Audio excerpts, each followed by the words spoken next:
government transparency from the Department of Defense, our intelligence community, and our defense industry on the UAP work. We're going to ask some questions about that today. Congress recognizes the subject of UAPs as multifaceted and requires a careful, data-driven approach. Today, we'll see clarity from these witnesses' testimonies, or we'll seek clarity as to what can be done to improve reporting for military and civilians and remain committed to objective inquiry. Congress should work to ensure that knowledge is not driven by fear. Today, we are not just debating the existence of UAPs, we are deliberating on the principles that define our republic, which is a commitment to transparency and accountability. I look forward to hearing from our witnesses today about ways we can improve government efficiency and openness when it comes to UAPs. I thank each of you for your presence here today and for your dedication to safeguarding the interests of the American people. I look forward to your testimony. Now I'm going to turn it over for 2.5 or 3 minutes to Representative Burchett from Tennessee. Thank you, Mr. Chairman. Thank you all for being here. I want to thank everybody for making this happen today, and I want to remind everybody this is a nonpartisan issue. This has nothing to do with party politics. I think the cover-up goes a lot deeper than that. I also want to thank my colleagues, Representative Anna Paulina Luna, sitting beside me here, Jared Moskowitz, my friend across the aisle, has an incredible mind, and I'm anxious to hear his questions, my buddy Eric Burleson, and it's not in my notes here, but Matt Gates. If it hadn't been for Matt Gates, myself, him, and Luna would still be down at Eglin Air Force Base trying to get some answers. He's got an incredible legal mind. Also, I know I saw it in the crowd there, George Knapp, my buddy Jeremy Corbell. They're not witnesses, but they've provided some statements on this subject, and I seek unanimous consent to enter those statements into the record, Mr. Chairman. Without objection. Also, would like to enter in, I understand now that this is unclassified and it's public record, but as we all know, that's sometimes difficult for the public to get a hold of. A report, Defense Intelligence Reference Documents, Advanced Space Propulsion Based on Vacuum, Space-Time Metric Engineering, some light reading for some of our members. Without objection. Thank you. Mr. Knapp wrote, since 1969, the position of our military has been that UFOs pose no threat to national security and are not worthy of further study. I'd say that's the biggest understatement of the decade. He also goes on to talk about the dismissive attitude. It's at odds with what was revealed in documents, reports, and internal memos. And Mr. Cabral says, as he writes these words, the UFO is emerging as a major topic of global importance. I can state that as a fact. Out there, I met a fellow who came in here all the way from Denmark to be here for this meeting. So this is huge. This is worldwide. I think we suspect what's going on, but I'd also like to thank the members of Congress who have supported our efforts to make this hearing happen. Some have even confided to me that they've had UFO sightings of their own. Those members, of course, some of them wish to remain anonymous, and I'll keep it that way. But also, finally, I'd like to thank these 3 brave witnesses here. They took an oath. They took an oath to uphold the Constitution of the United States, and dadgummit, they're doing it. And we owe them a debt of gratitude.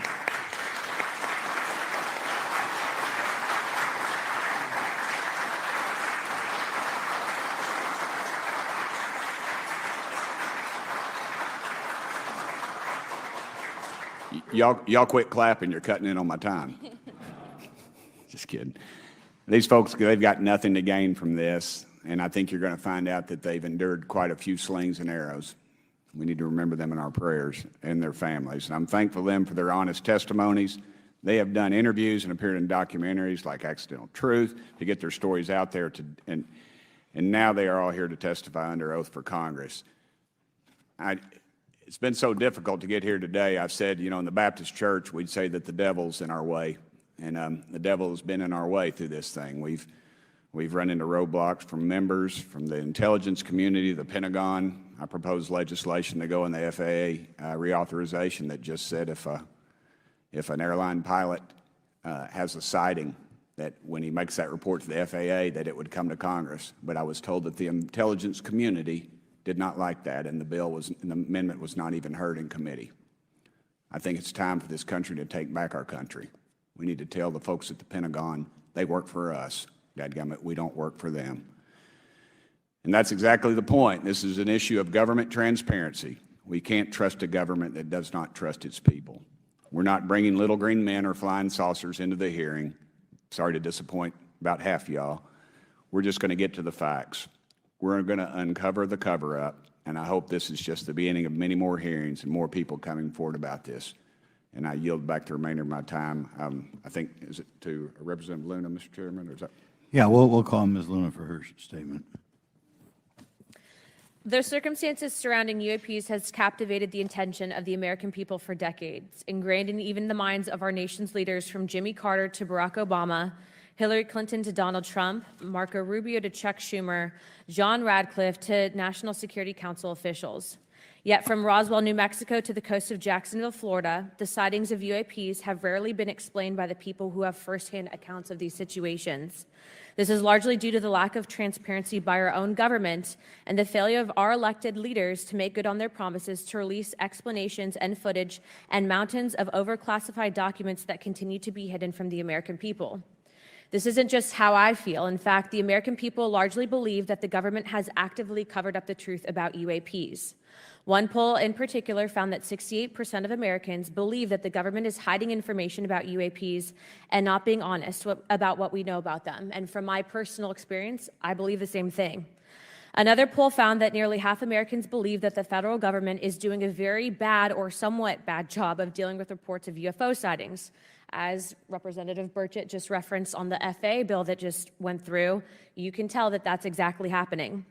Considering the thousands of testimonies and videos taken on people's phones and eyewitnesses' accounts made by credible witnesses such as doctors, pilots, scientists, and active duty service members, it is unacceptable to continue to gaslight Americans into thinking that this is not happening or that the potential of intelligent life forms exists other than humans. Even more alarming is the fact that these eyewitnesses are many of times service members and have no assurance that their lives will not be negatively impacted or even harmed by their experiences.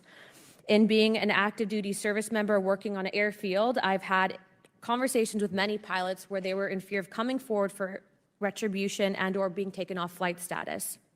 How do we know this? Because the government has said nothing to assure us otherwise. They have also did nothing to calm the concerns of over 20% of Americans who have reported to have seen UFOs or UAPs. We are simply told not to question the government and that the government has it under control. Today is the first hearing of its kind where we will attempt to get down to the bottom of what is actually happening with UAPs. But we will hear from people who have had personal sightings rather than Pentagon bureaucrats who have always been sent to stonewall our investigations. Just so that the press knows and the people know, we were even denied access to a classified briefing in a SCIF prior to this hearing due to the amount of hoops that we had to jump through to grant temporary clearance to witness Grush, who has knowledge of classified information.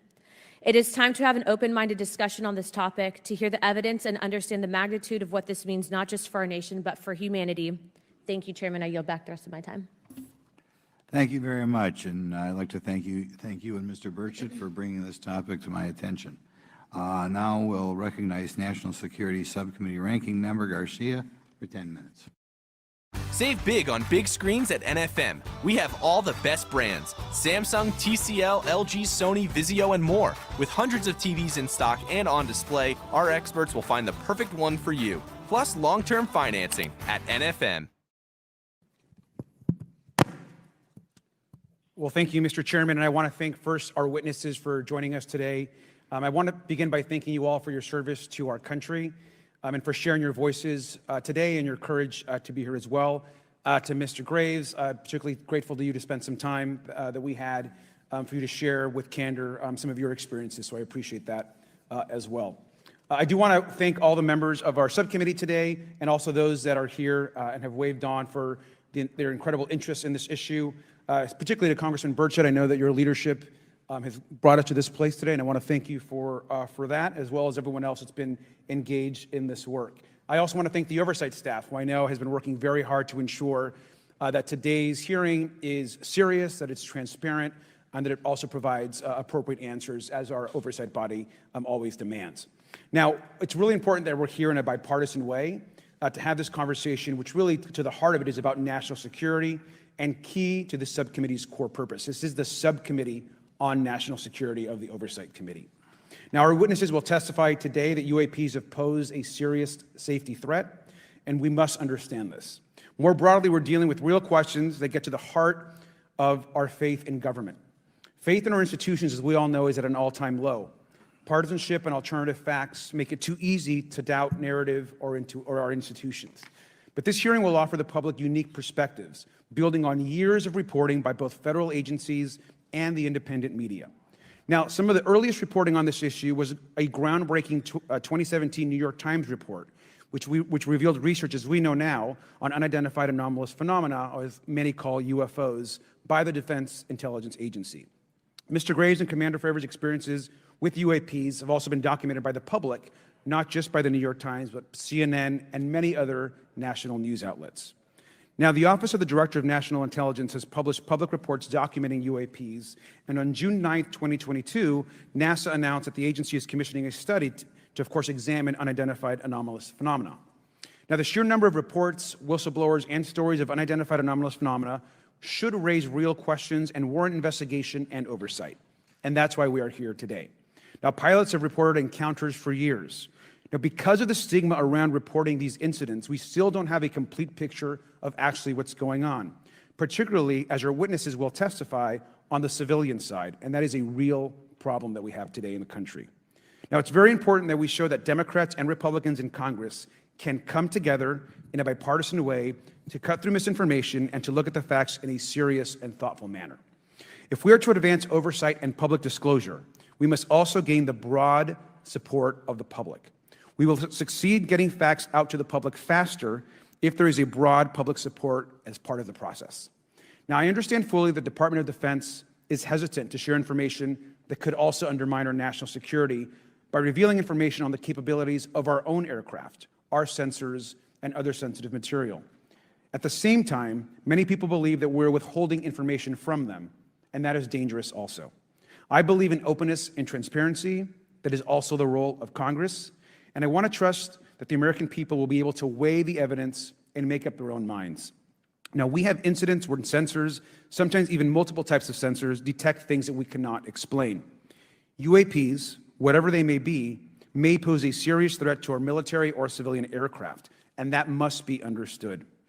Now, my career and training as a longtime and career educator and teacher and researcher tell me that we should never rule anything out. We know that our space, of course, is vast and undiscovered.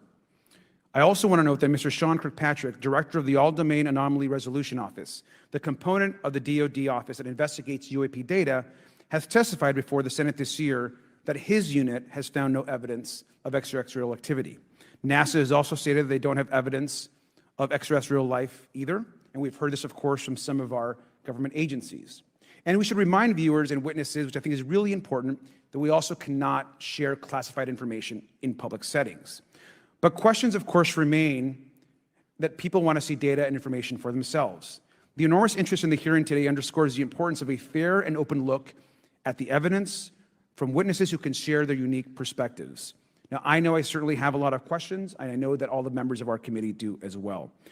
We should come to this hearing with an open mind, and we should not let our existing ideas restrict us on either side. I hear over and over from many agencies the stigma around reporting and investigating UAPs prevents us from getting real answers. We know that whistleblowers have reported harassment, intimidation, or stigma as well, and this is not acceptable. If people can't report incidents which would have national security or safety implications, then that also has serious consequences for us. As ranking member of this subcommittee, I know my job would be completely impossible if whistleblowers or others feel intimidated to come before this committee. We can't be afraid of asking questions, and we can't be afraid of the truth. I'm proud to say that this hearing builds upon bipartisan work by members of the House and Senate dating many years back, which is sought to increase awareness within the Department of Defense and to mandate more of Congress of UAPs. We know the Senate is taking up an amendment to their defense authorization bill, which will create a commission with broad declassification authority, and we should all agree that that is an important step. Members of both parties and senior officials in multiple administrations have taken an interest in this issue, and we're proud to carry and build that confidence in the American people. This hearing will also not be the end of this discussion, but a new chapter and start to years and years of work that many folks, both in the public and within government, have been working on. We should encourage more reporting, not less, on UAPs. The more we understand, the safer we will be. We will hear testimony from witnesses today with a long record of service, to the American people and with subject matter expertise. Our witnesses have a unique opportunity to share the perspective, insights, and their experiences with the American people. And I encourage all of my colleagues to engage with these difficult questions with an open mind and to follow the facts on behalf of our country. I also just want to say more broadly that we should look at this hearing and believe that everything is on the table as it relates to UAPs. I think an open mind is absolutely the best. I want to yield the 2.5 minutes, the remainder of my time, to the representative from Florida, Representative Moskowitz, for an opening statement. He also has been very much engaged in this issue, and I want to thank him for his leadership. Congressman. Thank you, Ranking Member Garcia. Thank you, Mr. Chairman. I want to thank Tim Burchett and Anna Paulina Luna for their leadership in pushing this hearing forward. I want to thank, obviously, committee staff and their staff working on this on a bipartisan basis because many Americans are deeply interested in this issue, and it shouldn't take the potential of non-human origin to bring us together. Additionally, I want to thank the witnesses for coming forward to share your perspectives, your thoughts, and the sightings of UAPs. Unlike other hearings many times in Congress, you're not here to help a political party, but you're here to share information with the American people. And it's not something that is just going on in this administration. It's something that's spanned many administrations. For decades, many Americans have been fascinated by objects mysterious and unexplained, and it's long past time that they got some answers. The American public has a right to learn about technologies of unknown origins, non-human intelligence, and unexplainable phenomena. Those are not the words of a UFO Twitter account, though that is a direct quote from Majority Leader Chuck Schumer, that the American public has a right to learn about technologies of unknown origins, non-human intelligence, and unexplainable phenomena. In an interview with Fox News, recent former Director of National Intelligence John Radcliffe confirmed the U.S. government is aware a lot more sightings of UAPs, and that they have not made that information public. I quote, "There are a lot more sightings that have not been made public," Radcliffe said to Fox News. For me, this hearing is about transparency. We unfortunately live in a time in which many people distrust government and our institutions, and overclassification of information away from the American public or even Congress contributes to today's politics. The American people have regular questions. What are UAPs? How come the media doesn't report more on them? Are they foreign adversaries? Are they U.S. technology? Are they something else? They ask themselves, how come when a Russian jet shoots flares at one of our drones, we have perfect pictures and videos to show the American people and the world, but when it comes to UAPs, nothing?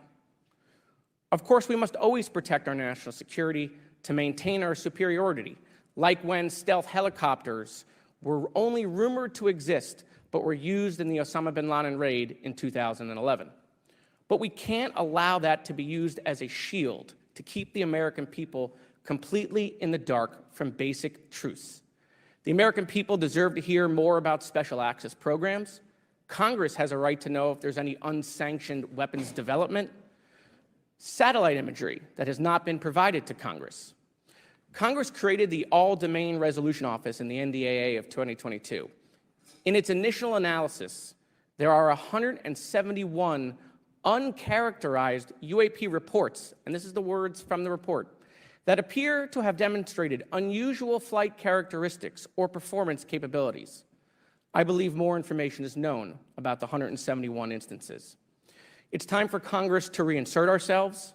I call on our military leaders and intelligence officials to release more information to the American people about UAPs. And to our military leaders, if there's nothing to conceal, let Congress go to Wright-Patterson Air Force Base, the Dugway Proving Ground, or even Groom Lake in Nevada. We should have disclosure today.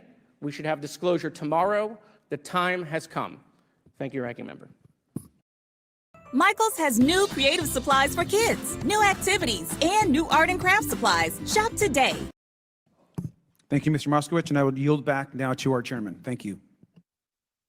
Right, now I'd like to introduce our witnesses. Our first witness is Lieutenant Ryan Graves.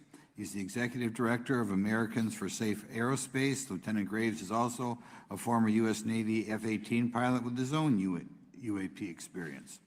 The next witness, David Grush, is a former senior intelligence officer with the National Geospatial Intelligence Agency and was a senior technical advisor for UAP issues.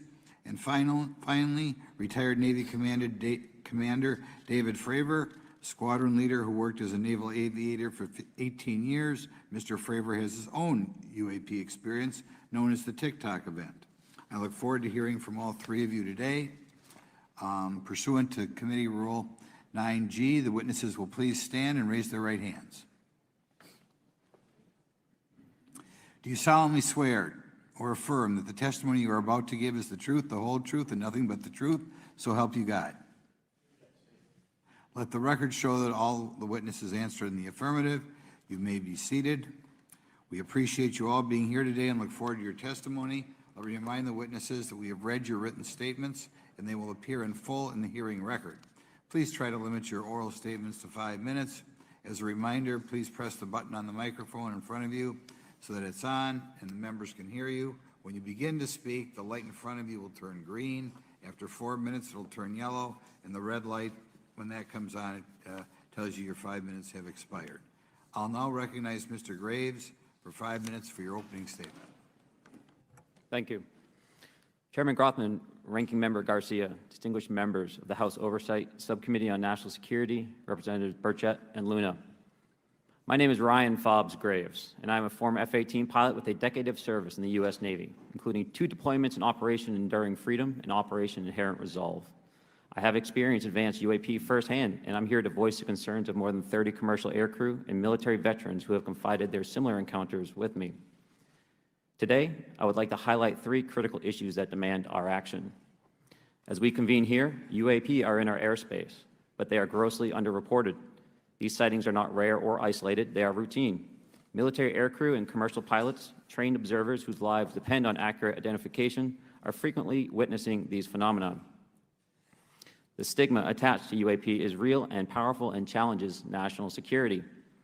It silences commercial pilots who fear professional repercussions, discourages witnesses, and is only compounded by recent government claims questioning the credibility of eyewitness testimony. Parts of our government are aware of more about UAP than they let on, but excessive classification practices keep crucial information hidden. Since 2021, all UAP videos are classified as secret or above. This level of secrecy not only impedes our understanding, but fuels speculation and mistrust. In 2014, I was an F-18 Foxtrot pilot in the Navy Fighter Attack Squadron 11, the Red Rippers, and I was stationed at NAS Oceana in Virginia Beach. After upgrades were made to our jet's radar systems, we began detecting unknown objects operating in our airspace. At first, we assumed they were radar errors, but soon we began to correlate the radar tracks with multiple onboard sensors, including infrared systems, eventually through visual ID. During a training mission in Warning Area Whiskey 72, 10 miles off the coast of Virginia Beach, 2 F-18 Super Hornets were split by a UAP. The object, described as a dark gray or a black cube inside of a clear sphere, came within 50 feet of the lead aircraft and was estimated to be 5 to 15 feet in diameter. The mission commander terminated the flight immediately and returned to base. Our squadron submitted a safety report, but there was no official acknowledgement of the incident and no further mechanism to report the sightings. Soon, these encounters became so frequent that aircrew would discuss the risk of UAP as part of their regular pre-flight briefs. Recognizing the need for action and answers, I founded Americans for Safe Aerospace. The organization has since become a haven for UAP witnesses who were previously unspoken due to the absence of a safe intake process. More than 30 witnesses have come forward, and almost 5,000 Americans have joined us in the fight for transparency at safeaerospace.org. The majority of witnesses are commercial pilots at major airlines. Often, they are veterans with decades of flying experience. Pilots are reporting UAP at altitudes that appear above them at 40,000 feet, potentially in low Earth orbit or in the gray zone below the Kármán line, making inexplainable maneuvers like right-hand turns and retrograde orbits or J-hooks. Sometimes these reports are reoccurring, with numerous recent sightings north of Hawaii and in the North Atlantic. Other veterans are also coming forward to us regarding UAP encounters in our airspace and oceans.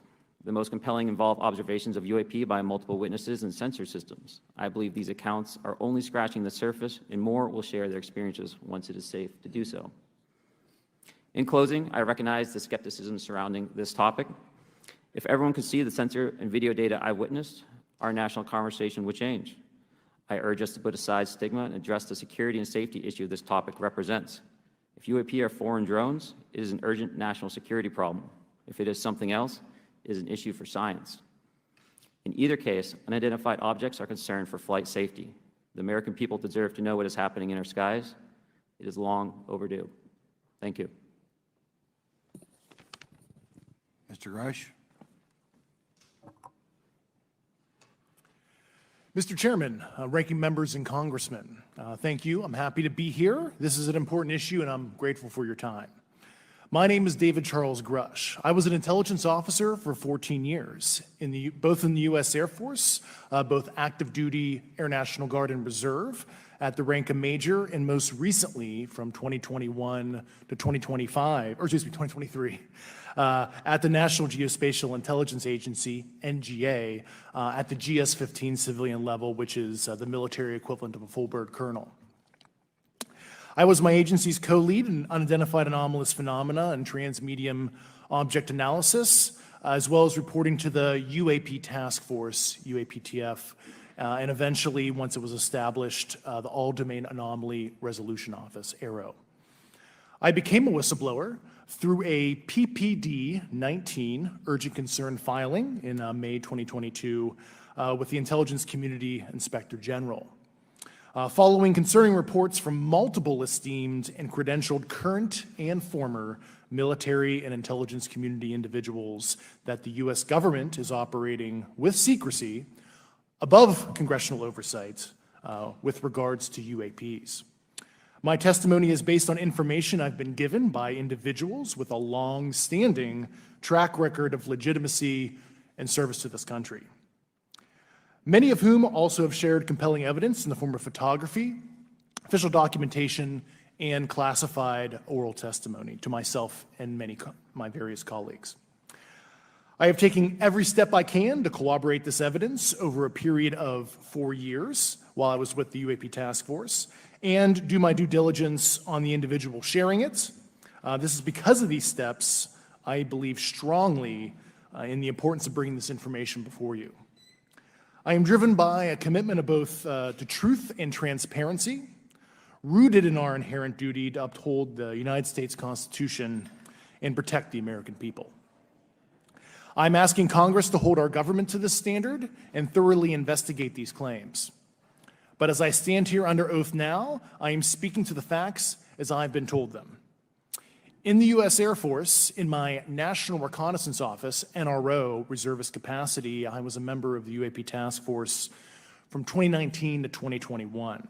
I served at the NRO Operations Center on the Director's Briefing staff, which included the coordination of the Presidential Daily Brief and supporting variety of contingency operations, which I was the Reserve Intelligence Division Chief backup. In 2019, the UAP Task Force Director asked me to identify all special access programs and controlled access programs, also known as SAPs and CAPs, we needed to satisfy our congressionally mandated mission, and we were direct report at the time to the DepSecDef. At the time, due to my extensive executive level intelligence support duties, I was cleared to literally all relevant compartments and in a position of extreme trust, both in my military and civilian capacities. I was informed in the course of my official duties of a multi-decade UAP crash retrieval and reverse engineering program, to which I was denied access to those additional read-ons when I requested it. I made the decision, based on the data I collected, to report this information to my superiors and multiple inspectors general, and in effect becoming a whistleblower. As you know, I've suffered retaliation for my decision, but I am hopeful that my actions will ultimately lead to a positive outcome of increased transparency.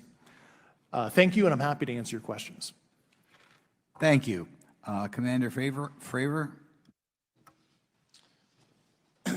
Thank you. Thank you, Mr. Chairman, Congressmen, Congresswomen.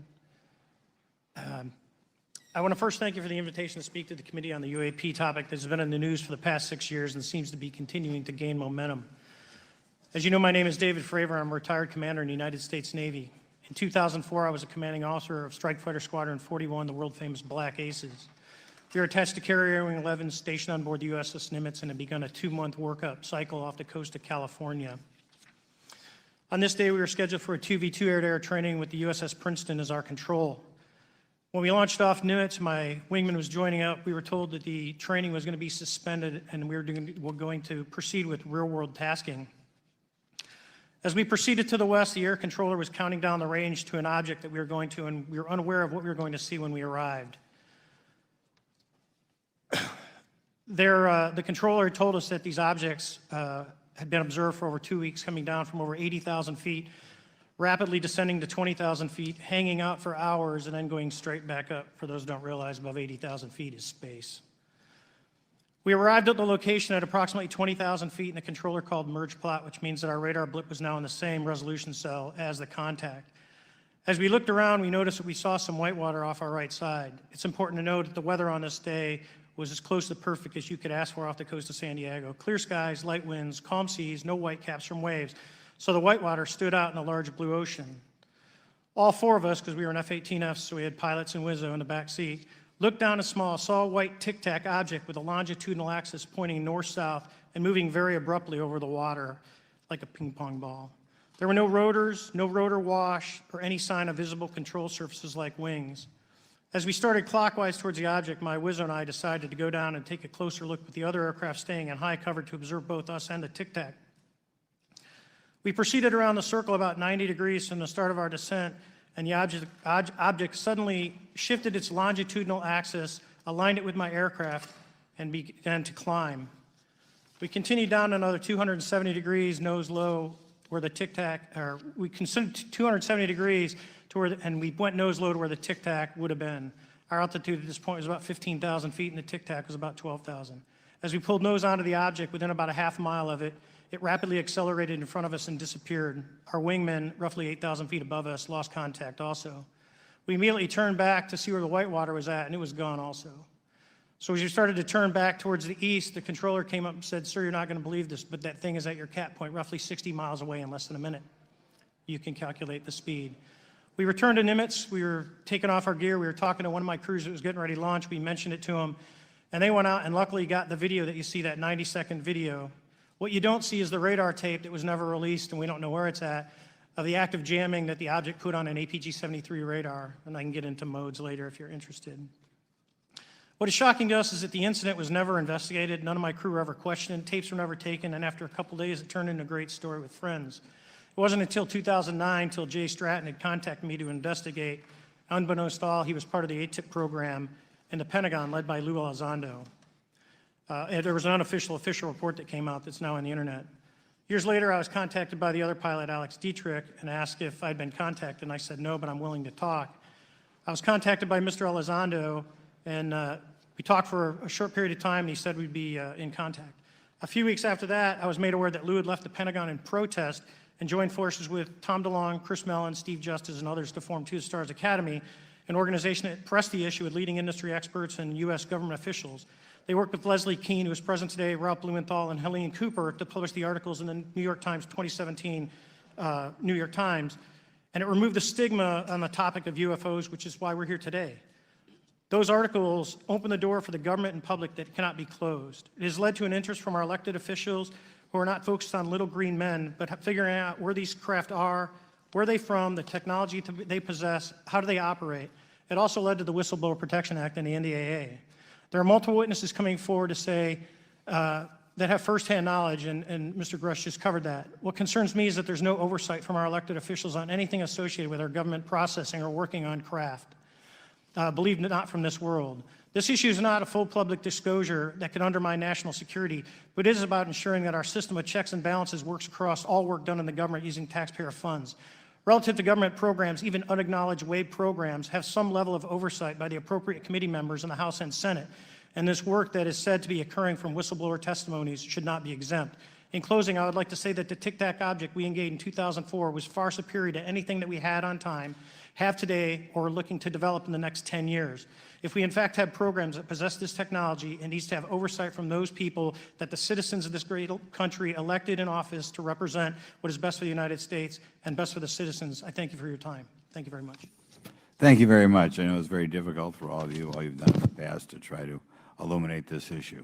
Call on myself first for some questions. I'm going to start with Mr. Graves. Are pilots that you interact with as part of your organization, do you feel adequately trained and briefed on how to handle encounters with UAPs? No. Right now, military witnesses to UAP have limited options for reporting UAP. But more concerning is that commercial aviation sector has not adapted to the lessons that the military has implemented. The military and Department of Defense has stated that UAP represent a critical aviation safety risk. We have not seen that same language being used in the commercial markets. They are not acknowledging this risk. Okay. What steps do you think have to be taken to improve a pilot's UAP reporting, be it military or commercial? Right now, we need a system where pilots can report without fear of losing their jobs. There is a fear that the stigma associated with this topic is going to lead to professional repercussions, either through management or perhaps through their yearly physical check. So having a secure system, reducing the stigma, and making this information available through the public is going to reduce the concerns that aircrew have. Could you just give me a little idea of the degree to which reports in the past are not made public right now? Well, I don't think there has been a proper reporting system to gather those reports and thus not report them. So to answer your question, I think there is a dearth of data due to the fact that the reporting has been limited up to this time. Could you tell me why you believe it's, kind of to play the devil's advocate, a reason why some of this stuff should not be available to the public? There's certainly some national security concerns when we use our advanced sensors in our tactical jets to be able to identify these objects. However, there's no reason that the objects themselves would be classified. I would be curious to see how the security classification guideline actually spells out the different nuances of how this topic is classified from the perspective of UAP, not national security. I'll give you a follow-up on that. Assuming that there are reasons why not all this should be made public, this has been around for a long period of time. Can any of the three of you think of any reason why anything related to UAPs, say 15 years and back, should not be immediately made public?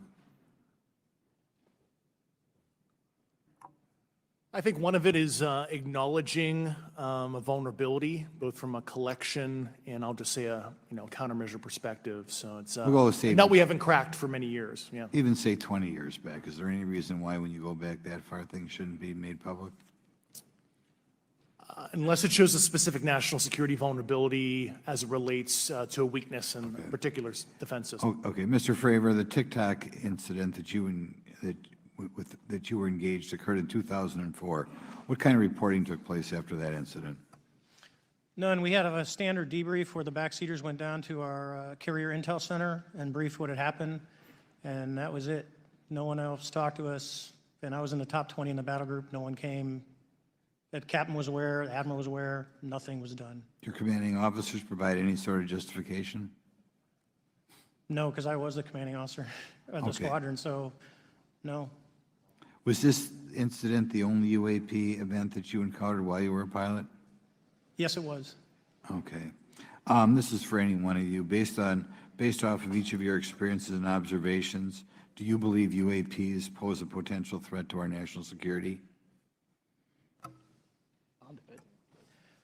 Yes, and here's why.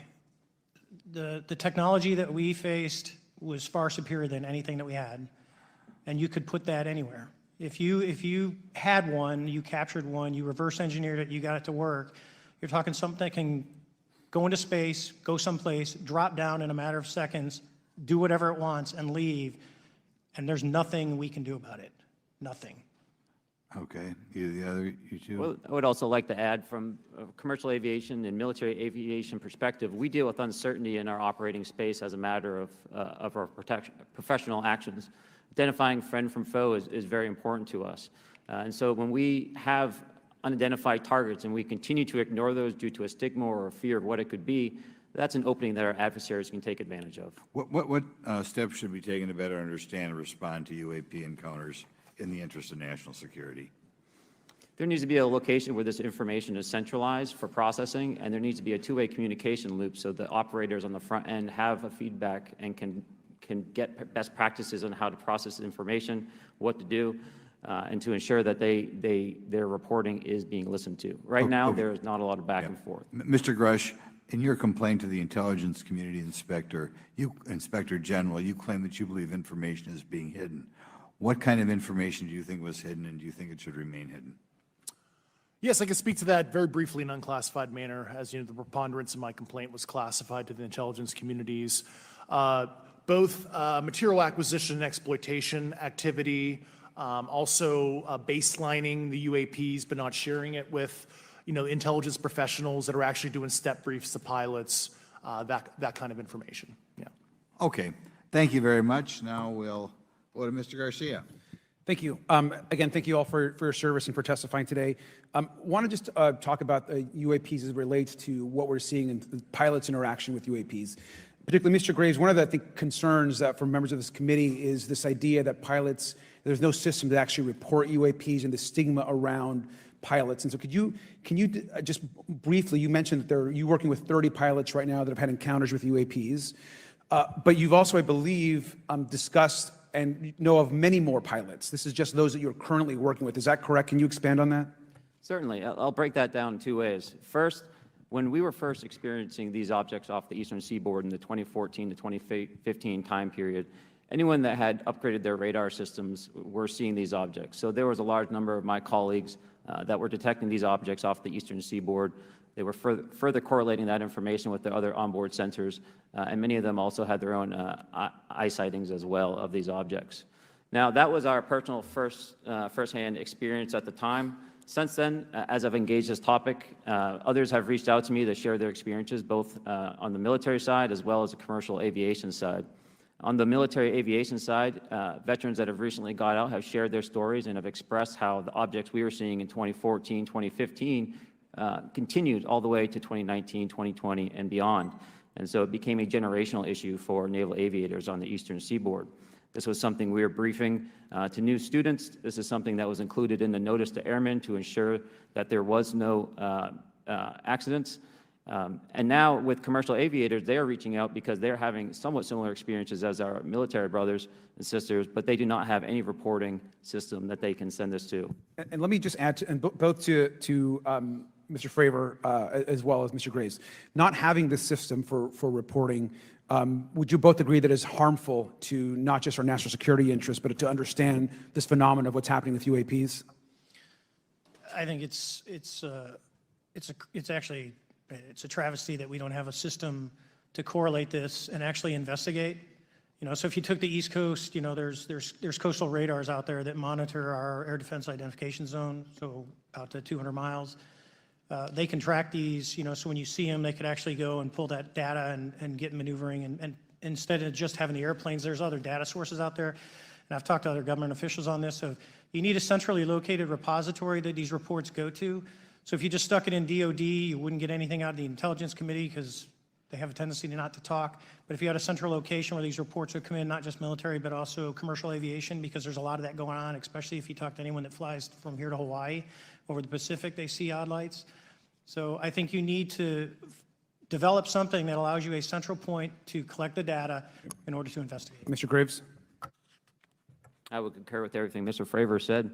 I'll continue to say that the commercial pilots that have reached out to me through Americans for Safe Aerospace are doing so because they don't feel there's another way for them to report this safety issue. And I think one of the clear outcomes of this hearing already is that there has to be a safe and transparent reporting process for pilots, both on the commercial side and the military side, to be able to report UAPs in a way that's also transparent, but also understands the scope of our national security interests and what may be classified or not. But I think there has to be some sort of system, and so that's something that I hope can be an outcome that this committee can work on.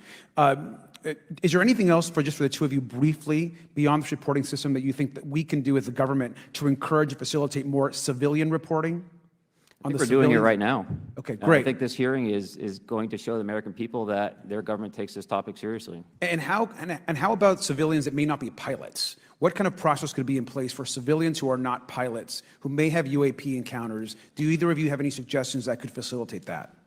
My recommendations would be to make that a sensor-centric operation in order to make it as objective as possible. Okay. Sir, Mr. Fravor? No, I agree with Mr. Graves on that. Okay. Just briefly, I also just want to note, particularly for the two pilots, another question for Mr. Grush. One of the things that I found fascinating in our discussion, Mr. Graves, last night as well, is that you both described UAPs and formations and the way they are observed in space or in our air, and the way that they move is essentially ways in which current technology or aircraft that we know of are unable to actually function or move. And so will you just, for the public record, again, once again, just briefly just either describe or note that aircraft that are being witnessed, particularly by the 30 folks that you're working with, are essentially outside the scope of anything that we know of today and the technology we have today. Mr. Graves, Mr. Fravor? Yes, the objects that are being seen by commercial pilots are performing maneuvers that are unexplainable due to our current understanding of our technology and our capabilities as a country, and that applies for the military as well. Mr. Fravor? Yeah, I concur with that. We have nothing that can stop in midair and go the other direction, nor do we have anything that can, like in our situation, come down from space, hang out for 3 hours, and go back up. Thank you. My last question, and sometimes I know that you have also said some of these answers in the past, but we're trying to get them on the public record as well, which is really important. Mr. Grush, finally, do you believe that our government is in possession of UAPs? Absolutely, based on interviewing over 40 witnesses over 4 years. And where? I know the exact locations, and those locations were provided to the Inspector General, and some of which to the intelligence committees. I actually had the people with the firsthand knowledge provide a protected disclosure to the Inspector General. Thank you. And Mr. Chairman, I would just say that I think that these questions are important questions, and I look forward to being involved in the process to get those answered. I know there'll be a lot of questions from other committee members, so I yield back. Thank you. We'll go to Mr. Burchett himself.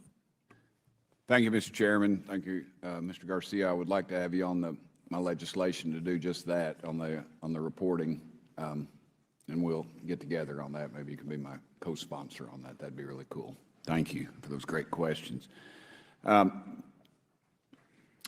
Mr. Graves, again, I'd like to know, how do you know that these were not our aircraft?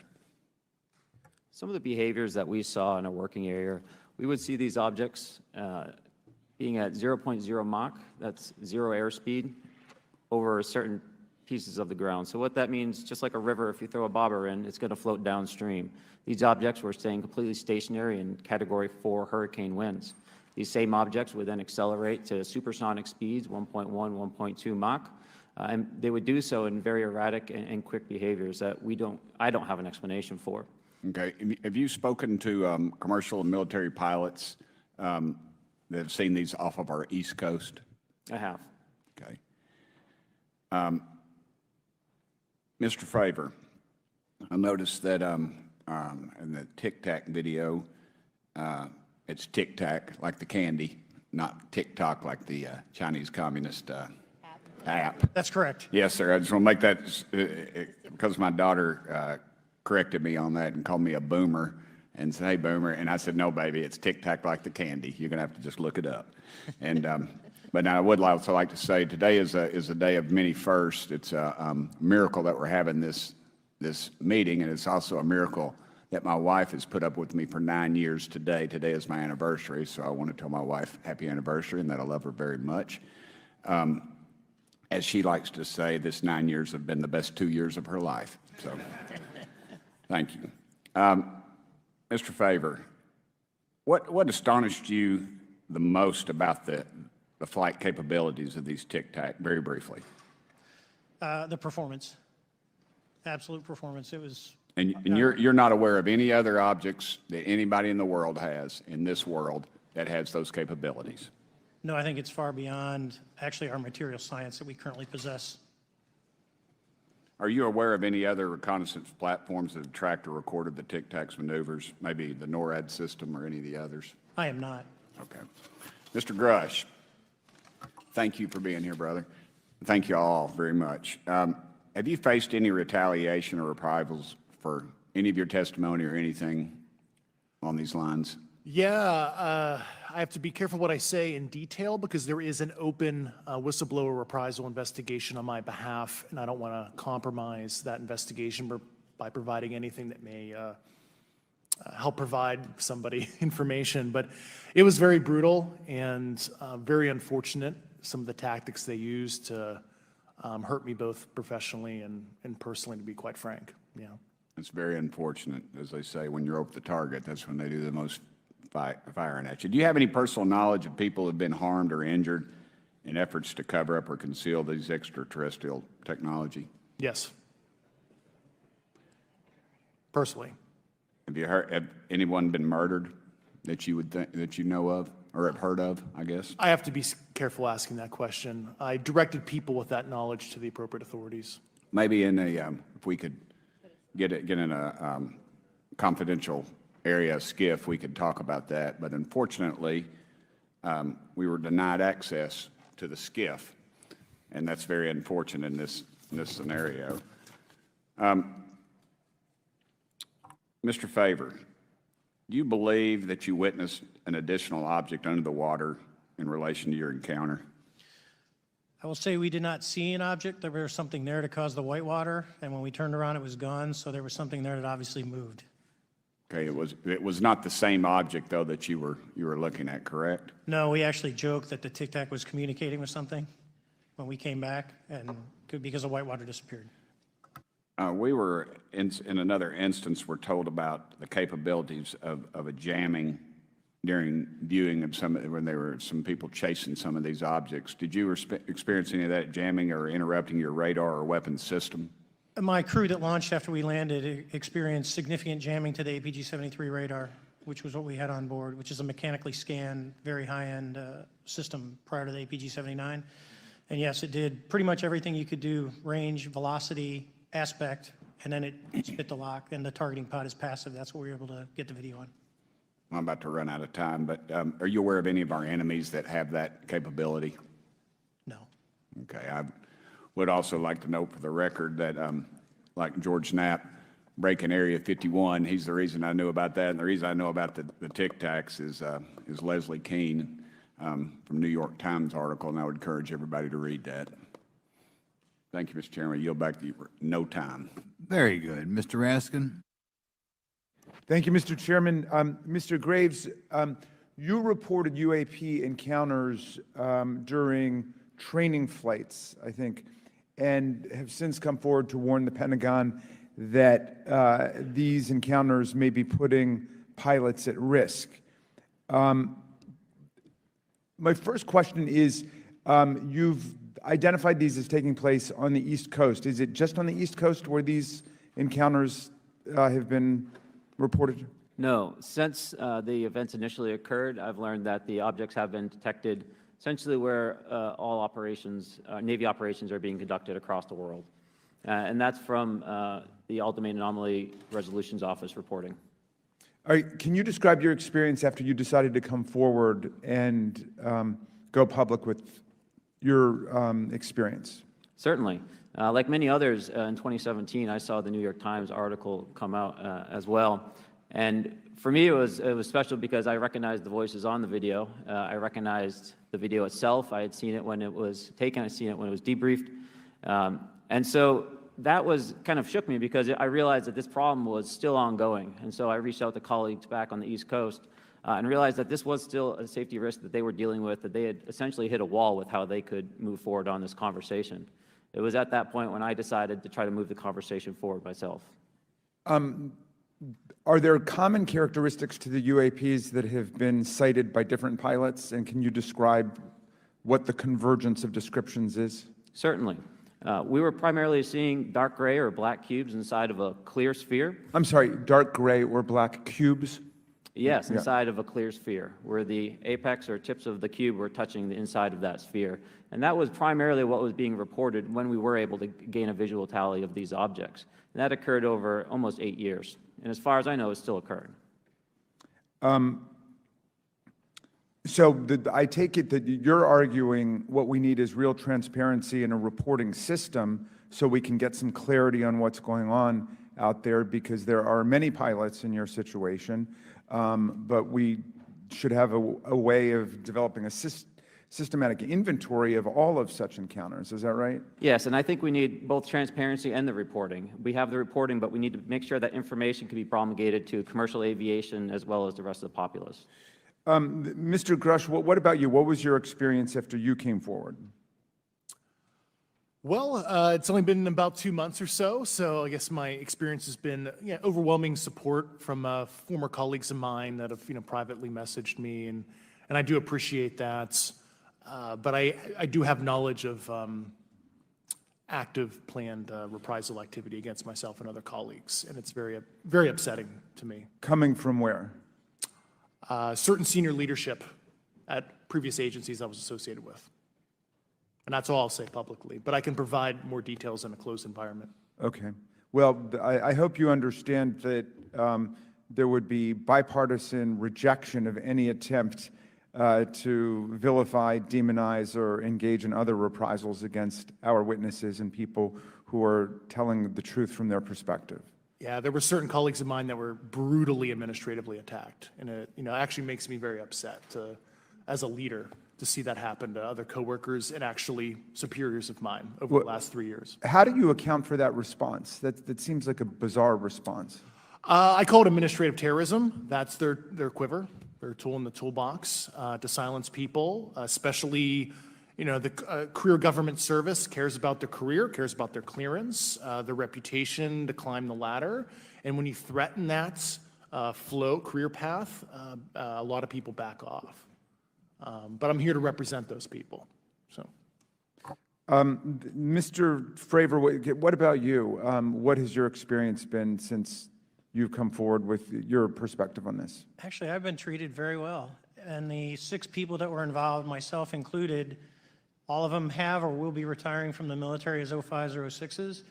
And all my friends that are very senior, 3 and 4 stars, I've talked to them. They believe, they understand there's a problem. But no, I was actually treated really well. And what is your general interpretation of these phenomena, or what is your current thinking of trying to make sense of them? Well, I'll say, I'm not like a UFO fanatic. It's not me. But I will tell you that what we saw with 4 sets of eyes over a 5-minute period, still, we have nothing close to it. It was amazing to see. I told my buddy I wanted to fly it, but yeah, it's just an incredible technology. All right, Mr. Chairman, thank you very much. I'll yield back to you. Now at Firehouse Subs, get a medium pepperoni pizza meatball sub for just $6 when you order with the new Firehouse Subs app. With Italian meatballs and crispy pepperoni, it's part pizza, part sub, all good. Tap the banner now to start your order. Price and participation vary. Terms apply. Thanks. On to Ms. Luna. Mr. Grush, in speaking to you yesterday, I just wanted to follow up on Representative Raskin's questions. In the last couple of years, have you had incidences that have caused you to be in fear for your life for addressing these issues? Yes, personally. Okay. Yeah. I just want everyone to note that he's coming forward in fear of his life. To put in perspective, if they were really not scared about this information coming out, why would someone be intimidated like that? To your knowledge, are NHIs working with adversarial foreign governments in either technology exchange programs or back engineering programs? I don't have data on that. I'm not sure. Have you heard or you had people come forward to present that evidence? Not that particular evidence that you just espoused. Okay, on the 19th of April, Dr. Kirkpatrick, head of Aero, had said that he did not find any evidence of UAPs. You also stated that you had, in your interview, that you had briefed him on information that you were uncovering, but that he did not follow up with you. Were the items that you divulged to him pertinent to national security? Yes, him and I had a classified conversation in April 2022 before he took over Aero in July 2022, and I provided him some concerns I had. Do you know why he might not have followed up with you? Unfortunately, I cannot read his mind. I wish he did. I was happy to give sage counsel to him on where to look when he took the helm of Aero. Okay, and then my last question for you before I move to Mr. Graves is you received prior approval from the Defense Department to speak on certain issues, correct? Correct, through DOPSR, DoD Pre-Publication and Security Review, and I just want to remind the public, they're just looking from a security perspective. These are my own personal views and opinions, not the department's. Okay, I'm asking that though mainly because I think that there are many people that would like to discredit you So it does bring a certain amount of credibility to your testimony. I'm required by law to do that as a former intelligence officer, or I go to jail for revealing classified information. Yeah, we don't want you to go to jail. My next question would actually be for Mr. Graves. Can you please explain to me in detail the event that occurred at Vandenberg Air Force Base? Certainly. In the 2003 timeframe, a large group of Boeing contractors were operating near one of the launch facilities at Vandenberg Air Force Base when they observed a very large 100-yard sided red square approach the base from the ocean and hover at low altitude over one of the launch facilities. This object remained for about 45 seconds or so before darting off over the mountains. There was a similar event within 24 hours later in the evening. This was a morning event, I believe 8:45 in the morning. Later in the evening, post-sunset, there were reports of other sightings on base, including some aggressive behaviors. These objects were approaching some of the security guards at rapid speeds before darting off. And this is information that was received through one of the witnesses that have approached me at Americans for Safe Aerospace. Was this documented in any official form, whether it was a police blotter? Yes, they had official documentation and records from the event that the witness held over the years. And I'm not going to ask you to do it right now for time reasons, but you'd be able to sketch what was witnessed, correct? And have you seen that before on any other equipment and/or during your flight time? I have not seen what they've described. This object was estimated to be almost the size of a football field, and I have not seen anything personally that large. Okay, and then another question on follow-up referencing the gimbal video Go Fast incident. Can you just clarify, because to our understanding, the footage was actually cut off at a certain point, but what happens at the end of that video, just for those Americans specifically that are wanting to know about the rest of that footage? Certainly. There was some uncertainty or instability with the object. It seemed to rock a bit, and that's the last I had seen of the video. Much of the data that I would recommend be analyzed would consist of radar data that would provide precise kinematics on the object, as well as the fleet of objects that were operating nearby. Okay, and follow-up, in regards to the reporting procedures that Mr. Garcia had addressed on, as well as Representative Burchett, with the FAA, to your understanding, pilots that are seeing this, commercial airline pilots, are they receiving cease and desist letters from corporations for coming forward with information in regards to safety for potential airline passengers? I have been made privy to conversations with commercial aviators who have received cease and desist orders. So the American public should know that corporations are putting their own reputations on the basic, not the line, but ahead of the safety of the American people. And I think, would you agree with that statement? It appears so. Okay. And I guess this would be my last, I'm out of time. I yield. I'll be back. Good. Mr. Moskowitz. Thank you, Mr. Chairman. Gentlemen, let's talk about the laws of physics for a second. Mr. Graves and Commander Favor, I heard you talk about speed.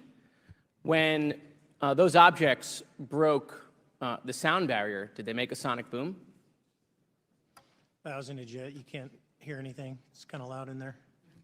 Yeah, you're not able to actually personally tell within the vehicle. I will say the objects that we were seeing, they were spherical, and they were observed up to Mach 2, which is a very non-aerodynamic shape. What about G-forces? Let's talk about G-forces of those vehicles. Could a human survive those G-forces with known technology today?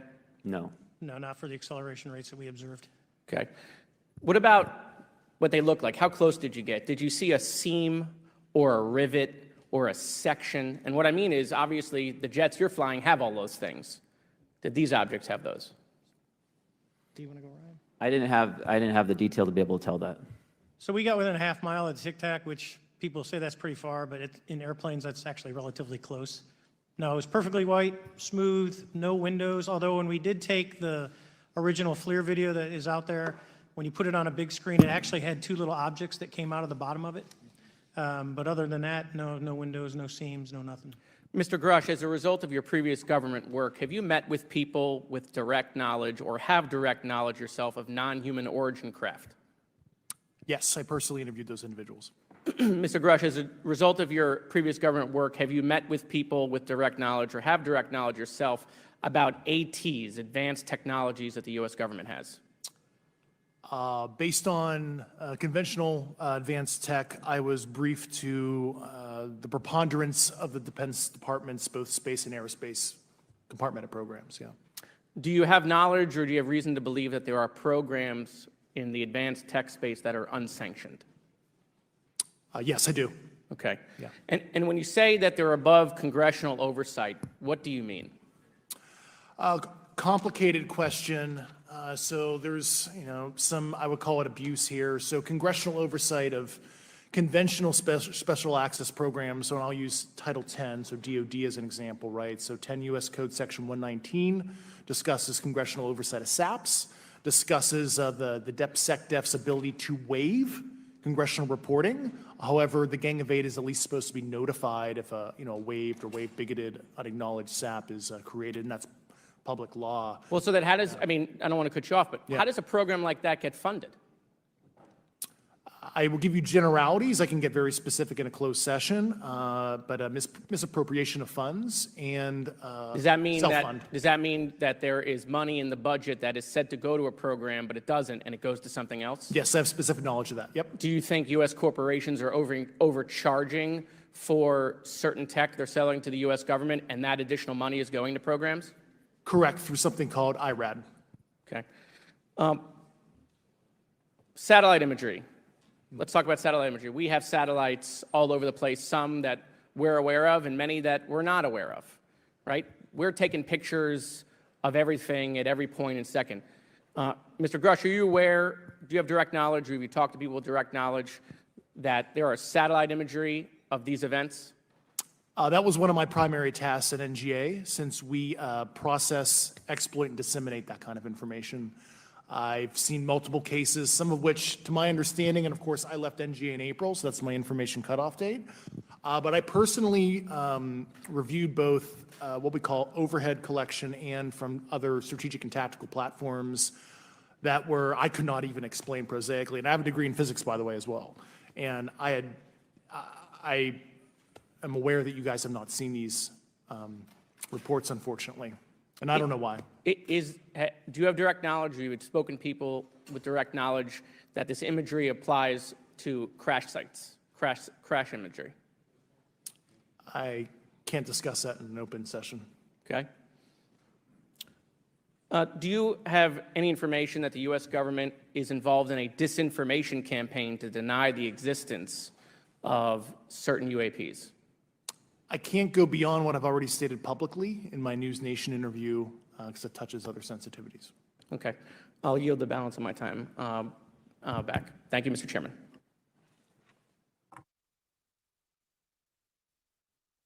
Ms. Fox? Thank you, Mr. Chairman, and I thank our witnesses for being here today. Mr. Garouche, in your sworn testimony, you state that the United States government has retrieved supposedly extraterrestrial spacecraft and other UAP-related artifacts. You go so far as to state that the U.S. is in possession of, quote, non-human spacecraft, end quote, and that some of these artifacts have circulated with defense contractors. Several other former military and intelligence officials have come forward with similar allegations, albeit in non-public settings. However, Dr. Sean Kirkpatrick, the director of AARO, previously testified before Congress that there has been, and I quote, no credible evidence thus far of extraterrestrial activity or of, quote, off-world technology brought to the attention of the office. To your knowledge, is that statement correct? It's not accurate. I believe Dr. Kirkpatrick mentioned he had about 30 individuals that have come to AARO thus far. A few of those individuals have also come to AARO that I also interviewed, Okay. and I know what they provided Dr. Kirkpatrick and their team. Okay. I was able to evaluate Okay, that information. I need to go on. Sure. But my understanding that his statement is accurate, came from a direct quote. And this contradiction is a perfect example of why we need to inject transparency into our government. And for another example, look no further than the pitiful response to the Chinese spy balloon debacle earlier this year. You may remember the mass confusion that ensued when the balloon was first spotted over Montana, 4 days after it first entered U.S. airspace over Alaska. The Biden administration's initial inability to address the object grew into a continuous series of embarrassments. After news of the balloon reached the mainstream media, we were assured that the balloon posed no threat to our security. However, after the balloon was allowed to transit the entire continental United States, fighter jets were scrambled off the coast of South Carolina to shoot it down. This flip-flopping and obfuscation caused needless confusion, fear, and panic across the country. It's my hope, Mr. Chairman, that this sort of confusion will not be repeated. We should investigate the extent to which elements of our government possess or do not possess information that is of critical value to the American people. We owe it to the citizens of this nation to make sure that our government is transparent and accountable. We must make sure that our government provides answers, and Congress must do its duty to solicit those answers. With that, Mr. Chairman, I yield back. Yeah, Mr. Frost. Thank you, Mr. Chairman. In 2022, NASA announced that it was commissioning an independent study team to examine UAPs. The NASA team is comprised of scientists across different fields, as well as former astronauts and pilots. In May, the independent study team held its first public meeting, which included the perspectives from NASA senior leaders, as well as perspectives from the Department of Defense and intelligence agencies. The NASA study team is also expected to release its first report pretty soon, and I think it's safe to say that we all eagerly await its results. Mr. Graves, how might NASA's research influence the commercial industry regarding safety in UAP? I think NASA has a big role to play as far as commercial aviation safety, and it's one of their original charges as an organization. One of the recommendations that have been put forward is to utilize their existing aviation safety reporting system to serve as a short-term fill and trusted platform for pilots that want to report on UAP. It also has built-in analytics capability and is funded by Congress. Gotcha. And also, Mr. Graves, are there any other industries that may be influenced by the NASA research on UAPs? And if so, how so? Well, I think there is a large swath of commercial capabilities that could be brought to bear on this topic, from space-based or ground-based sensor systems that are available open source or through commercial marketplaces. And I think NASA's work, as they work to identify and highlight specific parameters that can be found, we can take that information and promulgate this to the public sector so that we can have a more open conversation about what we're seeing. You know, in 2020, the Department of Defense released several videos of UAPs, including Mr. Freyer's experience, U.S. Navy pilots that recorded footage. In 2021, the Office of the Director of National Intelligence released a preliminary report on UAP events. NASA Administrator Bill Nelson stated that NASA would begin to investigate these events. In fact, I sit on Science, Space, and Technology Committee, and when we were doing a hearing with the NASA Administrator Bill Nelson, I asked, why NASA needed to be fully funded, and there were many great reasons, but one of them was actually had to do with UAPs. He actually mentioned, is there life out there? I don't know. And so either way, these actions ultimately led NASA to assemble the independent study team that I mentioned earlier. Also in 2021, Harvard University stood up the Galileo project to research and examine the origins of UAP. So it seems like both, from NASA and in the higher education community, because of the work that y'all have done and people standing up, I think we're seeing some of that stigma slowly going away. Mr. Freyer, do you believe that military pilots feeling empowered to share their UAP experiences has directly impacted the scientific community's research goals on this topic? I would say yes. I would say that, starting in 2017, when it actually came out, it took that stigma away. I mean, I've talked to multiple senators who said prior to that, if you'd have mentioned UAP, you'd have been laughed off the hill. And now we're sitting here today for a public testimony on what's actually going on. I'm hoping that this curve will be more of an exponential and we'll get more and more transparent to the level that we can. Yeah, yeah, and yeah, I mean, it's important. I couldn't imagine, I'm not a pilot, but I used to fly gliders in Civil Air Patrol. Huh? Yeah, yeah. Pilot? And so either way, I mean, I couldn't imagine, being in the glider and seeing something, and then not feeling like I had the agency to talk about it. Mr. Graves, can you discuss the importance of seeking scientists to sit on your advisory board? Absolutely. I think ultimately this is going to be a scientific problem. And not only that, it's also an engineering problem. I've been working with the American Institute of Aeronautics and Astronautics to help them stand up a UAP integration committee to help integrate their engineering prowess into this problem. And so, yes, very much, I think this is an engineering and scientific problem as much as a national security problem.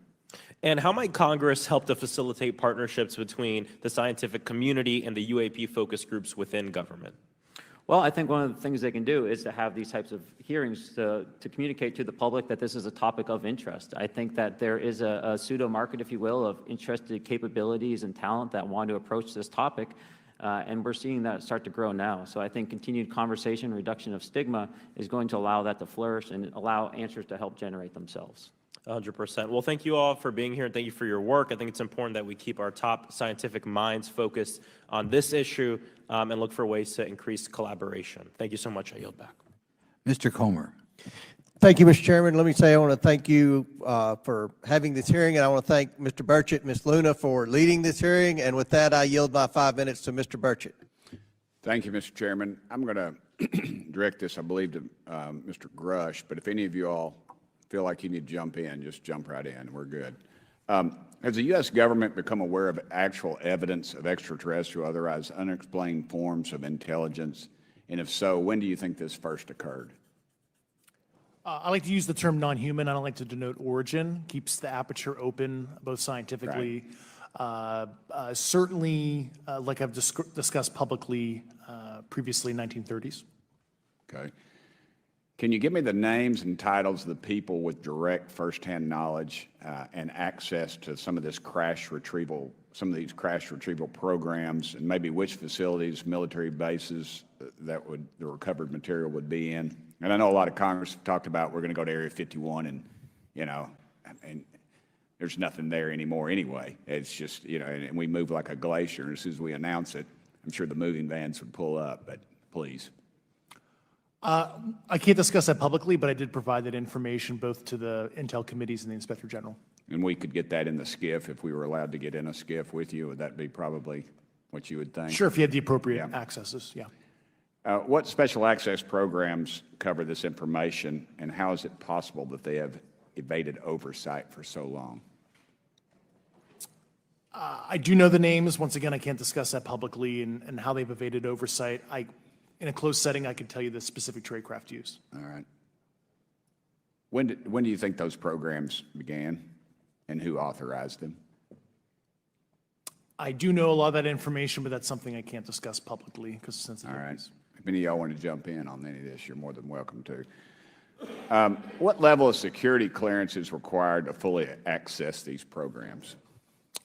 Well, anybody who has... and I say that because myself, Representative Gates and Representative Luna were basically turned away at one point at Eglin. So please go right ahead.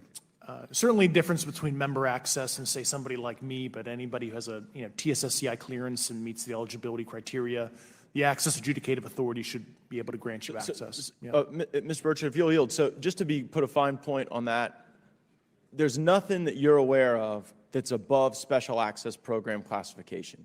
It's a misnomer that there's anything actually above top secret. Executive Order 13526 delineates the classification levels. Right, but I draw a point on that because we can have access to those programs, and so the notion that we're not being given that access sort of defies our typical muscle memory here in Congress. Thank you, Mr. Burchett. I'll yield back to you. Thank you, Mr. Gates. Along those lines, Title 10, you may not know this or not, but Title 10 and Title 50 authorization, they seem to say they're inefficient. So who gets to decide this, in your opinion, in the past? It's a group of career senior executive officials. Okay, are they government officials? Both in and out. Do what? Both in and out of government, and that's about as far as I can go there. Yeah. All right, well, that's It leads to my next question. Which private corporations are directly involved in this program? How much taxpayer money has been invested in these programs, to your knowledge? I mean, we know we audit the Pentagon every year, and I've been here 5 years, and they failed the dadgum thing every year. They lose over $1 billion a year, we think, and I was told the Department of Defense maybe 60% of their assets are unaccounted for, whatever the heck that means. In the public sector, you go to jail for that kind of crap. So tell me. Yeah, I know when I'm a dollar off of my DTS travel voucher, I get hammered, but it seems like it doesn't work the other way. If you right? sell over Yeah. if you sell over $600 worth of stuff on eBay now, you get a call from the IRS. So please, what corporations? Yeah, I don't know the specific metrics towards the end of your question. The specific corporations I did provide to the committees in specific divisions, and I spent 11 and a half hours with both Intel committees. So. Okay, has there been an active U.S. government disinformation campaign to deny the existence of unidentified aerial phenomena? And if so, why? I can't go beyond what I've already espoused publicly about that.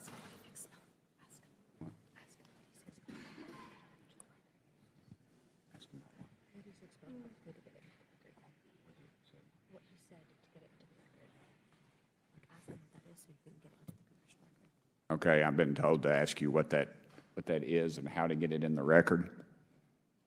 Which What have you stated publicly in your interviews for the congressional record? if you reference my News Nation interview and I talk about a multi-decade, campaign to disenfranchise public interest, basically. Yeah. Thank I you. apologize, Mr. Chairman. I yield back negative 21 seconds. Thank you. Ms. Ocasio-Cortez? Thank you, Mr. Chairman, and thank you to our witnesses for coming here today. I do concur with the ranking member as well as several other members here on this committee that this is a committee for whistleblowers and for the protection of whistleblowers as well. So we understand what you're putting on the table here and what you're putting on the line here, and we thank you for that. Mr. Grush, you sat on the Unidentified Anomalous Phenomenon Task Force created in the 2020 NDAA, correct? Yes. There have been some things that have been mentioned here during this hearing that I wanted to pick up on. Mr. Graves, you mentioned specifically during the answers to one of your questions, you named Boeing contractors being engaged in an incident regarding this red cube about a football field wide. I was wondering if you could speak a little bit about the interaction, or Mr. Grush, either of you, the interactions between defense contractor companies and any UAP-related programs or activities. So I'll just say that the information about the contractor themselves were provided by a witness, and I have no particular detail in that relationship. Mr. Grush. The kind of general unclassed wave tops, certainly the contractors, are the metal benders, so to speak, they're the ones actually doing specific performance on government contracts. Are they required to issue any disclosure regarding UAP sightings, or do they engage in any reporting around this? In terms of the contractors, Yes. not that I'm aware of. They do not. Okay. Now, when it comes to notification that you had mentioned about IRAD programs, we have seen defense contractors abuse their contracts before through this committee. I have seen it personally, and I have also seen the notification requirements to Congress abused. I am wondering, one of the loopholes that we see in the law is that there is, at least from my vantage point, is that depending on what we're seeing, is that there are no actual definitions or requirements for notification. What methods of notification did you observe? Like when they say they notified Congress, how did they do that? Do you have insight into that? For certain IRAD activities, I can only think of ones conventional in nature. Sometimes they flow through certain, I'll just say, SAP programs that have cognizant authority over the Air Force or something, and those are congressionally reported compartments, but IRAD is literally internal to the contractor, so as long as it's money, either profits, private investment, et cetera, they can do whatever they want. To put a finer point on it, when there is a requirement for any agency or company to notify Congress, do they contact the chairman of a committee? Do they get them on the phone specifically? Is this through an email to hypothetically a dead email box? A lot of it comes through what they call the PPR, Periodic Program Review process. If it's a SAP or Controlled Access Program Equity, and then those go to the specific committees, whether it be the SAS, Okay. CASC, HISI. Thank you. I apologize. My time is limited. Mr. Graves, one of your main concerns is that the FAA currently does not have an official process to receive reports of UAP from pilots or others, correct? Correct. And in your experience, what data should the Aero program prioritize for potential collection? We have, location, date, time, but are there other specific characteristics that should be included in these reports? Certainly. I think that there's two categories that would be important. One would be kinematics and understanding the specifics of how the vehicle or objects are moving. And the second would be a more zoomed out approach of being able to look at origin and destination before the incident, as well as getting a better contextual understanding of how these objects are interacting with each other. Thank you. Now, because I only have a minute left, I apologize, we only have 5 minutes today, but for the record, if you were me, where would you look? Titles, programs, departments, regions, if you could just name anything. And I put that as an open question to the three of you. I'd be happy to give you that in a closed environment. I can tell you specifically. Thank you. Commander Fravor? And I would say, and I've told people that you have to know where to look. They're not going to divulge it to you because of the classification levels. But if you know where to look and who to talk to, which is exactly what Mr. Grush can point you, then you have them. Okay. Mr. Graves? I was an operator, so I was depending on folks like Mr. Garage to do that homework. Okay. Thank you very much. I yield back to the chair. Mr. Biggs? Thanks, Mr. Chairman. I thank the witnesses for being here today. I'm over here. Thank you so much for being here. I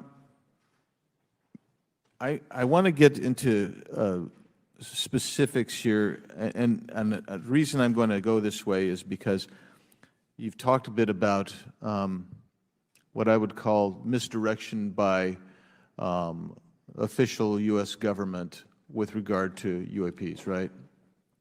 And so I'm going to get to that in a second. But last week, White House NSC spokesman John Kirby stated that UAPs are having an impact on our training ranges and need to be treated as a legitimate issue.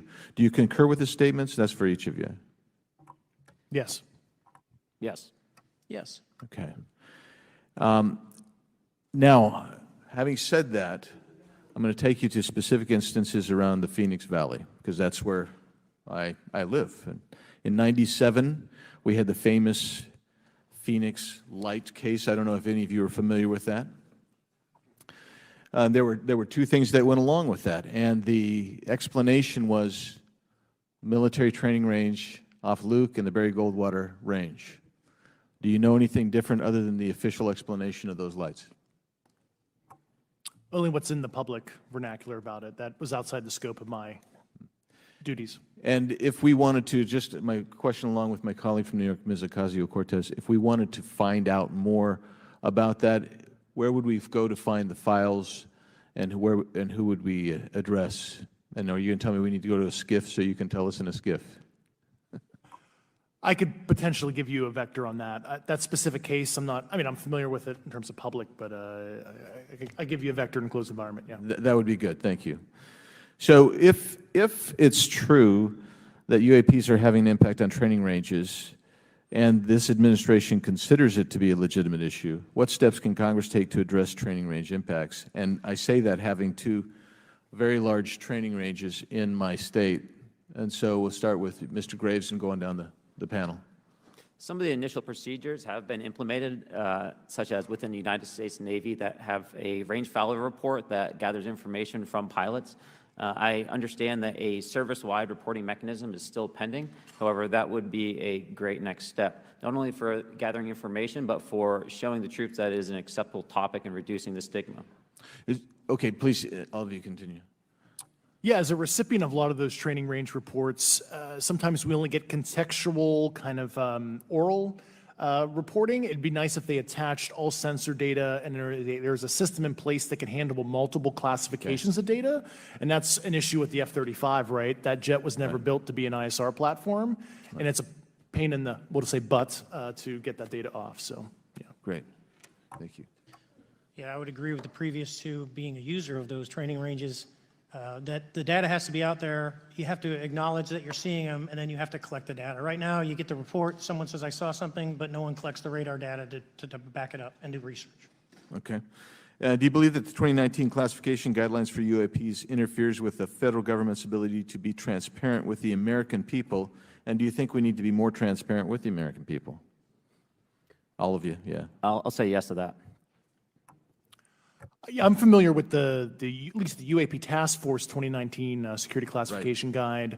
I think it's fair. I did actually help author that with the director you got a bias that way then. But I will say, I'll call it a lazy attitude about declassifying videos. I mean, I've seen some of the videos of the recent shoot down, and I saw no reason that couldn't have been released as long as they mask some data. The American people deserve to see that imagery and full motion video. I would think, well, in my opinion, I will say things are overclassified. I know for a fact the video or the pictures that came out in the 2020 report that had the stuff off the East Coast, they were taken with an iPhone off the East Coast. A buddy of mine was one of the senior people there, and he said they were originally classified at TSSCI. And my question to him was, what's TSSCI about these? They're an iPhone literally off the vacapes. That's not TSSCI. So they're overclassified, and as soon as they do that, they go in a vault, and then you all have to look for them. Yeah, so with the overclassification, that may be one way. Are there other ways that the DOD or intelligence agencies are keeping this information from the American people or even from Congress? I think part of that has been not encouraging reporting. If the problem is not something that can be measured, it's not something that's going to be fixed. Okay, very good. Well, I'm out of time, and I thank you, Mr. Chairman, and I yield back. First of all, without objection, Representative Nick Langworthy of New York is waived on the subcommittee for purpose of questioning witnesses at today's subcommittee hearing. And then we go to Mr. Burleson. Thank you, Mr. Chairman. Appreciate you guys coming out today, testifying. Look, I've been here for 6 months, and I'm pretty skeptical. I don't trust anything in this town. And so I think that's because I'm from Missouri. You've got to show me, right?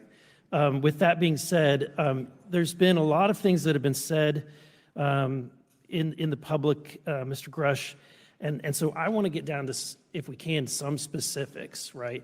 So at one point you had said that there has been harmful activity or aggressive activity.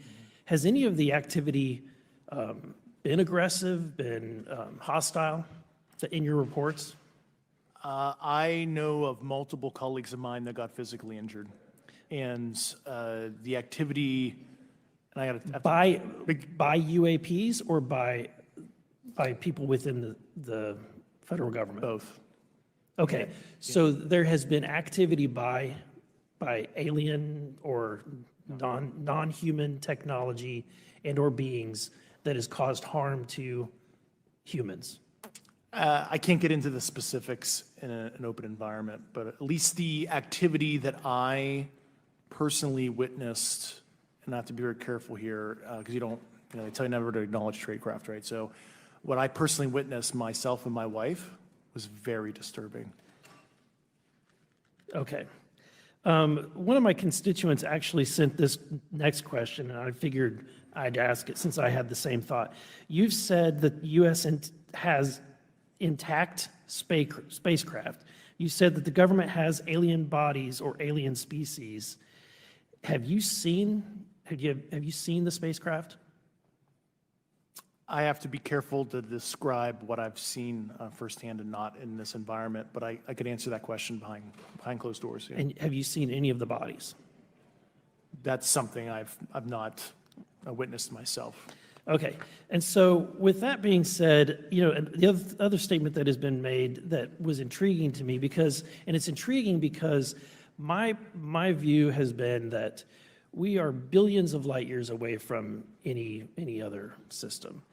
And the concept that an alien species that's technologically advanced enough to travel billions of light years gets here and somehow is incompetent enough to not survive Earth or crashes is something that I find a little bit far-fetched. And with that being said, you have mentioned that there's interdimensional potential. Could you expound on that? Yeah, to answer your first question, and I'm here as a fact witness and expert, but I will give you a theoretical framework, at least to work off, to kind of espouse crashes, regardless of your level of sentience, right? Planes crash, cars crash, n number of sorties, however high, a small percentage are going to end in mission failure, if you will, as we say in the Air Force.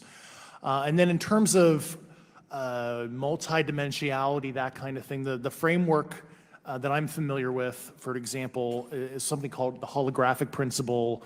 It derives itself from general relativity and quantum mechanics, and that is, if you want to imagine a 3D object such as yourself casting a shadow onto a 2D surface, that's the holographic principle. So you can be projected, quasi-projected from higher dimensional space to lower dimensional. It's a scientific trope that you can actually cross, literally, as far as I understand, but there's probably guys with PhDs that we could probably argue about that. But you have not seen any documentation that that's what's occurring? Only a theoretical framework discussion, yes. Okay.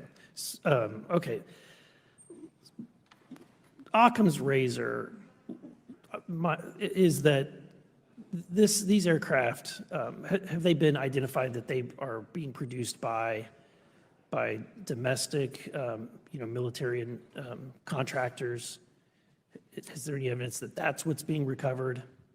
Not to my knowledge, plus the recoveries predate a lot of our advanced programs that I previously am witting of. So, would it be safe to say that there could be a scenario today where you have an aircraft that crashes and because it's been involved in one program from one federal agency, and but the agency that retrieves it is not aware of that program, and to them it appears alien in origin? I mean, that's a hypothetical situation. I'm not aware of any historical situation that would match that you described. So you're not aware, it has not happened that you're aware of? That I'm aware of. Thank you, Mr. Chairman. I yield back.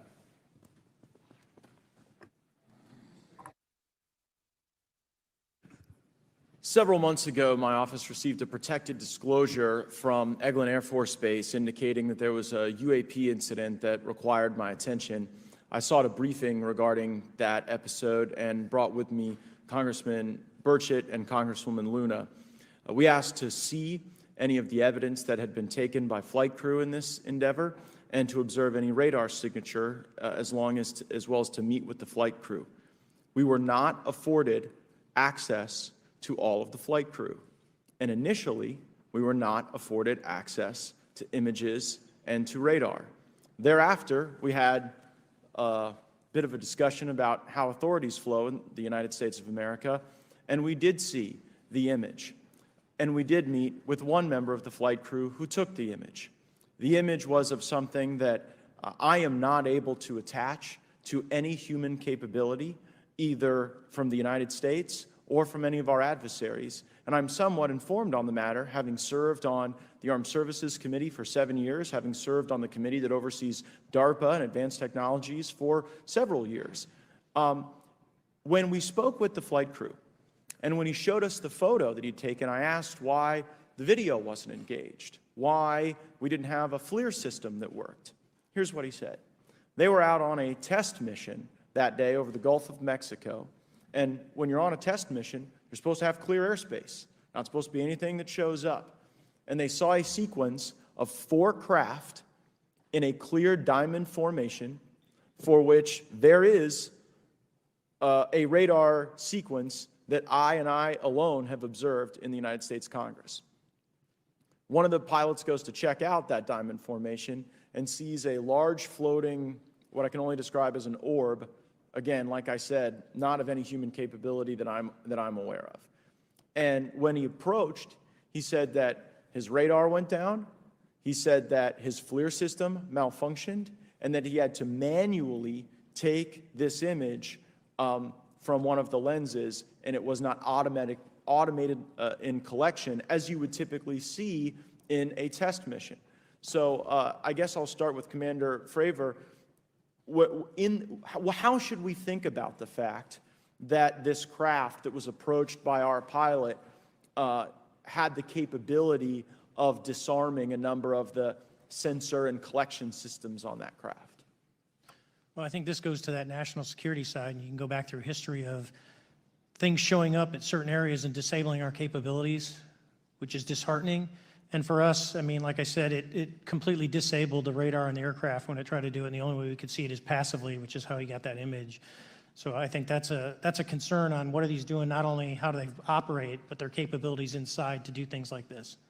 And how should we think about four craft moving in a very clear formation, equidistant from one another, in a diamond? In all of the phenomenon, perhaps, Mr. Grave, that you've analyzed, have we ever seen multiple craft in a single formation? I have one particular case, and that was during the gimbal incident. The recording on the AT FLIR system shows a single object that rotates. You hear the pilots refer to a fleet of objects that is not visible on the FLIR system, and that was something that I witnessed during the debrief as part of the radar data on the situational awareness page. I would like to add, however, Congressman, there's a small bit of anger, I would say, I would feel that those pilots are still facing that difficulty in reporting this topic, and they don't have the tools to be able to mitigate this issue. It just goes to show how serious this is and why this is such an important issue for our pilots and for our nation.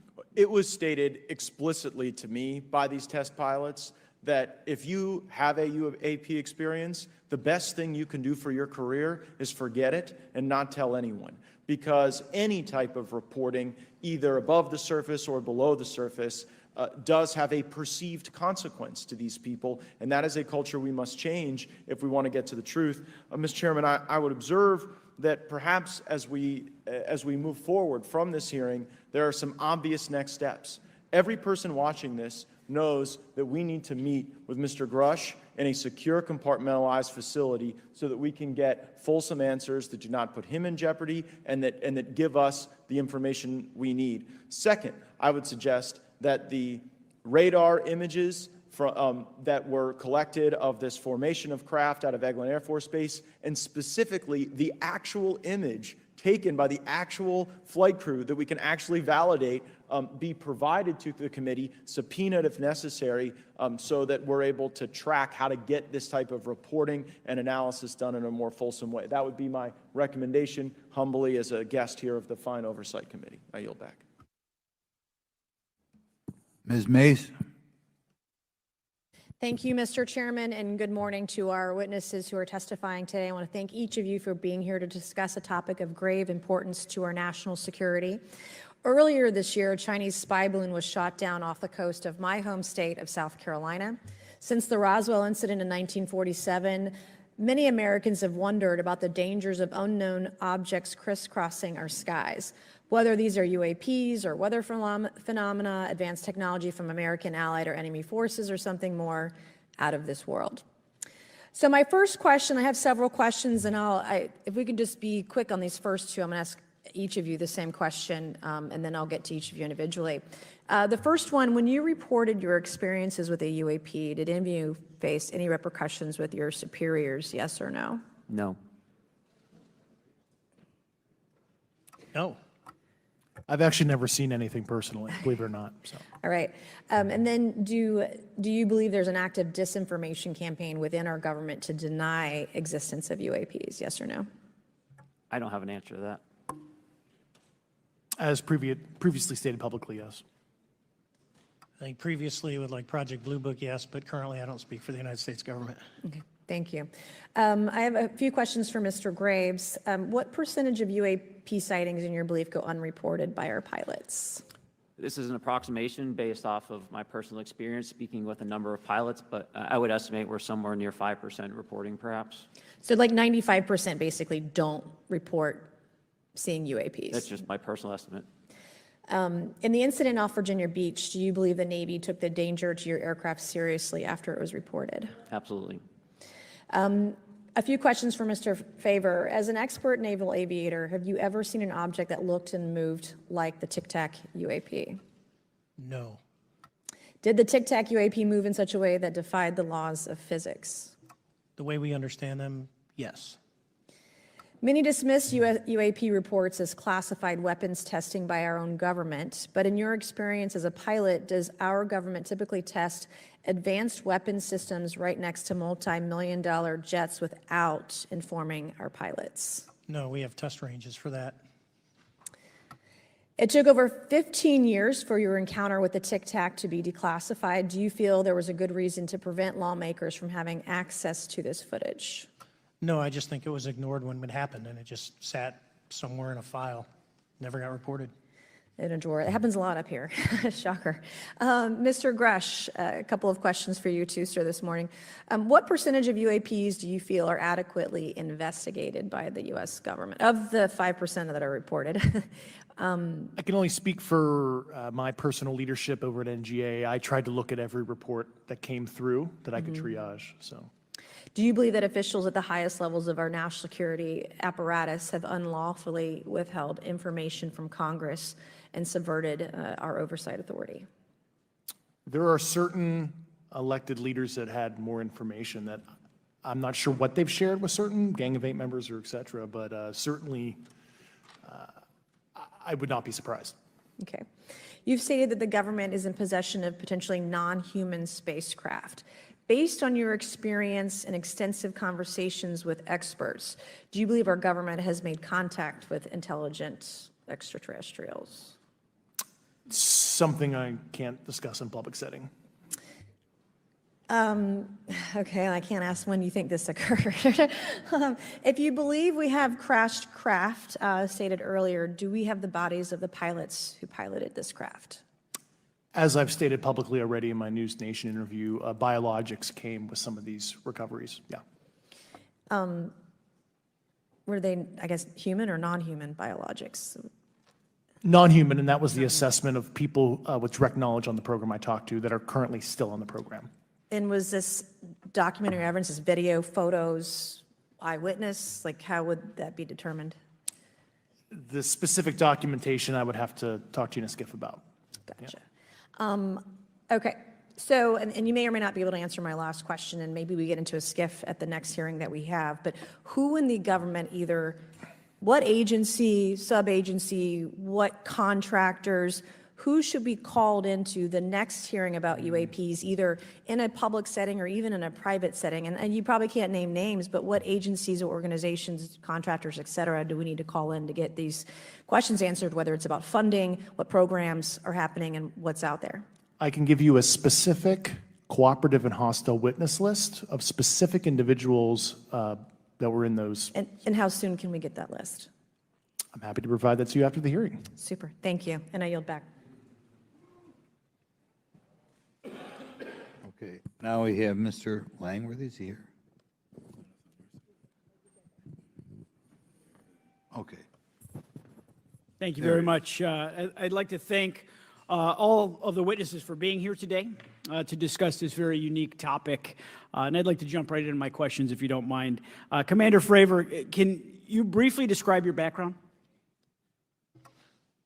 Yeah, I was an enlisted Marine, Naval Academy graduate, Navy, flew for 18 years, got a master's from University of Houston, and I've worked in the private sector for the last, 16 years, 17 years.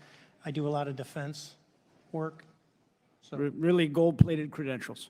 Commander Fravor, we have all seen the floating Tic Tac video that you engaged with on November 14th, 2004. Can you briefly talk about why you were off the coast of San Diego that day? yeah, we were at a workup with all the battle groups, so we integrate the ships with the carrier, the air wing with the carrier, and we start working. So we were doing an air-to-air defense to hone not only our skills, but those of the USS Princeton when they had been tracking them for 2 weeks. The problem was that there was never manned aircraft airborne when they were tracking them, and this was the first day, and unfortunately, we were the ones airborne and went and saw it. Do you remember the weather that day? Was it cloudy or windy or anything out of the ordinary on the Pacific coast? It was actually, if you're familiar with San Diego, it was a perfect day, light winds, no white caps, clear skies, not a cloud. It was, for flying, it was the best. Now, is it true that you saw, in your words, a 40-foot flying Tic Tac shaped object? That's correct. Or for some people that can't know what a Tic Tac is, it's a giant flying propane tank. Fair enough. Did this object come up on radar or interfere with your radar or the USS Princeton? The Princeton tracked it, the Nimitz tracked it, the E-2 tracked it. We never saw it on our radars. Our fire control radars never picked it up. The other airplane that took the video did get it on a radar. As soon as it tried to lock it, it jammed the radar, spit the lock, and he rapidly switched over to the targeting pod, which you can do in the F-18. From what you saw that day and what you've seen on video, did you see any source of propulsion from the flying object, including on any potential thermal scans from your aircraft? No, there's none. There's no IR plume coming out. And Chad, who took the video, went through all the EO, which is black and white TV, and the IR modes, and there's no visible signs of propulsion. It's just sitting in space at 20,000 feet. In your career, have you ever seen a propulsion system that creates no thermal exhaust? No. Can you describe how the aircraft maneuvered? Abruptly, very determinate. It knew exactly what it was doing. It was aware of our presence, and it had acceleration rates. I mean, it went from 0 to matching our speed in no time at all. Now, if the fastest plane on Earth was trying to do these maneuvers that you saw, would it be capable of doing that? No, not even close. And just to confirm, this object had no wings, correct? No wings. Now, was the aircraft that you were flying, was it armed? No, never felt threatened at all. If the aircraft was armed, do you believe that your aircraft or any aircraft in possession of the United States could have shot the Tic Tac down? I'd say no. Just on the performance, it would just left in a split second. It looks like that we have a problem here that needs further investigation. Yes. In your belief, is this flying Tic Tac, I mean, is it capable of being the product of any other nation on the Earth? No, like I said earlier, I think it defies current material science and the ability to develop that much propulsion. And I know there's been some physicists of them calculations, which is beyond anything that we have. Well, either the United States has an adversary here in this world that we don't know, or we really have some serious investigations to do. I really appreciate you being here. Is there anything else about the November 14th, 2004 incident that you think is important for this committee to know that you haven't been asked here today? No, it's been said it's probably the most credible UFO sighting in history based on all the sensors that were tracking it, and then for us to get visual and to go against the naysayers that it's something on the screen or whatever. I mean, there's 4 sets of human eyeballs. We're all very credible. Of the 6 of us that were involved in the thing, including the video, every one of us is going to do 20-plus years in the military in very responsible positions. So I'd say the world needs to know that. It's not a joke. Thank you very much for your testimony here today for all of you, and I yield back, Mr. Chairman. Mr. Ogles. Thank you, Mr. Chairman, and thank you all for being here and the courage it took to come forward and again, the sacrifice that each of you have made. I serve on the National Security Subcommittee for the Financial Services Committee, so I really want to stay in the national security lane, if I may. So when we think about traditional adversaries and both us towards them and them towards us, we probe their capabilities. We look for weaknesses, and we collect that data, that reconnaissance for in the event we need it in the future. For each of you, yes or no question, based off of your own experience or the data that you've been privy to, is there any indication that these UAPs could be essentially collecting reconnaissance information? Mr. Graves? Yes. Mr. Grush? Fair assessment, yeah. Mr. Fravor? Very possible. Again, in the national security vein, is it possible that these UAPs would be probing our capabilities? Yes or no, Mr. Graves? Yes. Grush? Yes. Fravor? Definitely. Is it possible that these UAPs are testing for vulnerabilities in our current systems? Yes. Yes. Possible. Do you feel, based off of your experience and the information that you've been privy to, that these UAPs provide an existential threat to the national security of the United States? Mr. Graves? Potentially. Yes, sir, potentially. Same answer, potentially. Yeah, I'd say Fravor? definitely, potentially. Mr. Graves and Fravor, in the event that your encounters had become hostile, would you have had the capability to defend yourself, your crew, your aircraft? Absolutely not. Sir? No. Is, based off of the information that you've been privy to, is there any indication that these UAPs are interested in our nuclear technology and capabilities? Yes. By external observation, sure, that could be a fair assessment, yeah. Yes. Is there any indication that the Department of Energy is involved in UAP data collection and housing? I don't have an answer. I can't confirm or deny that in a public setting. And could you do it in a secure setting? Yes. Mr. Fravor? No, I don't know. Mr. Chairman, I think I'm the last member to go, but there clearly is a threat to the national security of the United States of America. As members of Congress, we have a responsibility to maintain oversight and be aware of these activities so that, if appropriate, we take action. I would encourage the chairman to demand that we have any and all, but in particular Mr. Grush, talk to us in a skiff. And if that access is denied, I will personally volunteer to initiate the Holman Rule against any personnel or any program or any agency that denies access to Congress. Mr. Chairman, with that, I will yield the remainder of my time to my fellow colleague from Tennessee, Mr. Burchett. Thank you, Mr. Chairman. Thank you, Mr. Ogles, for the great questions, brother.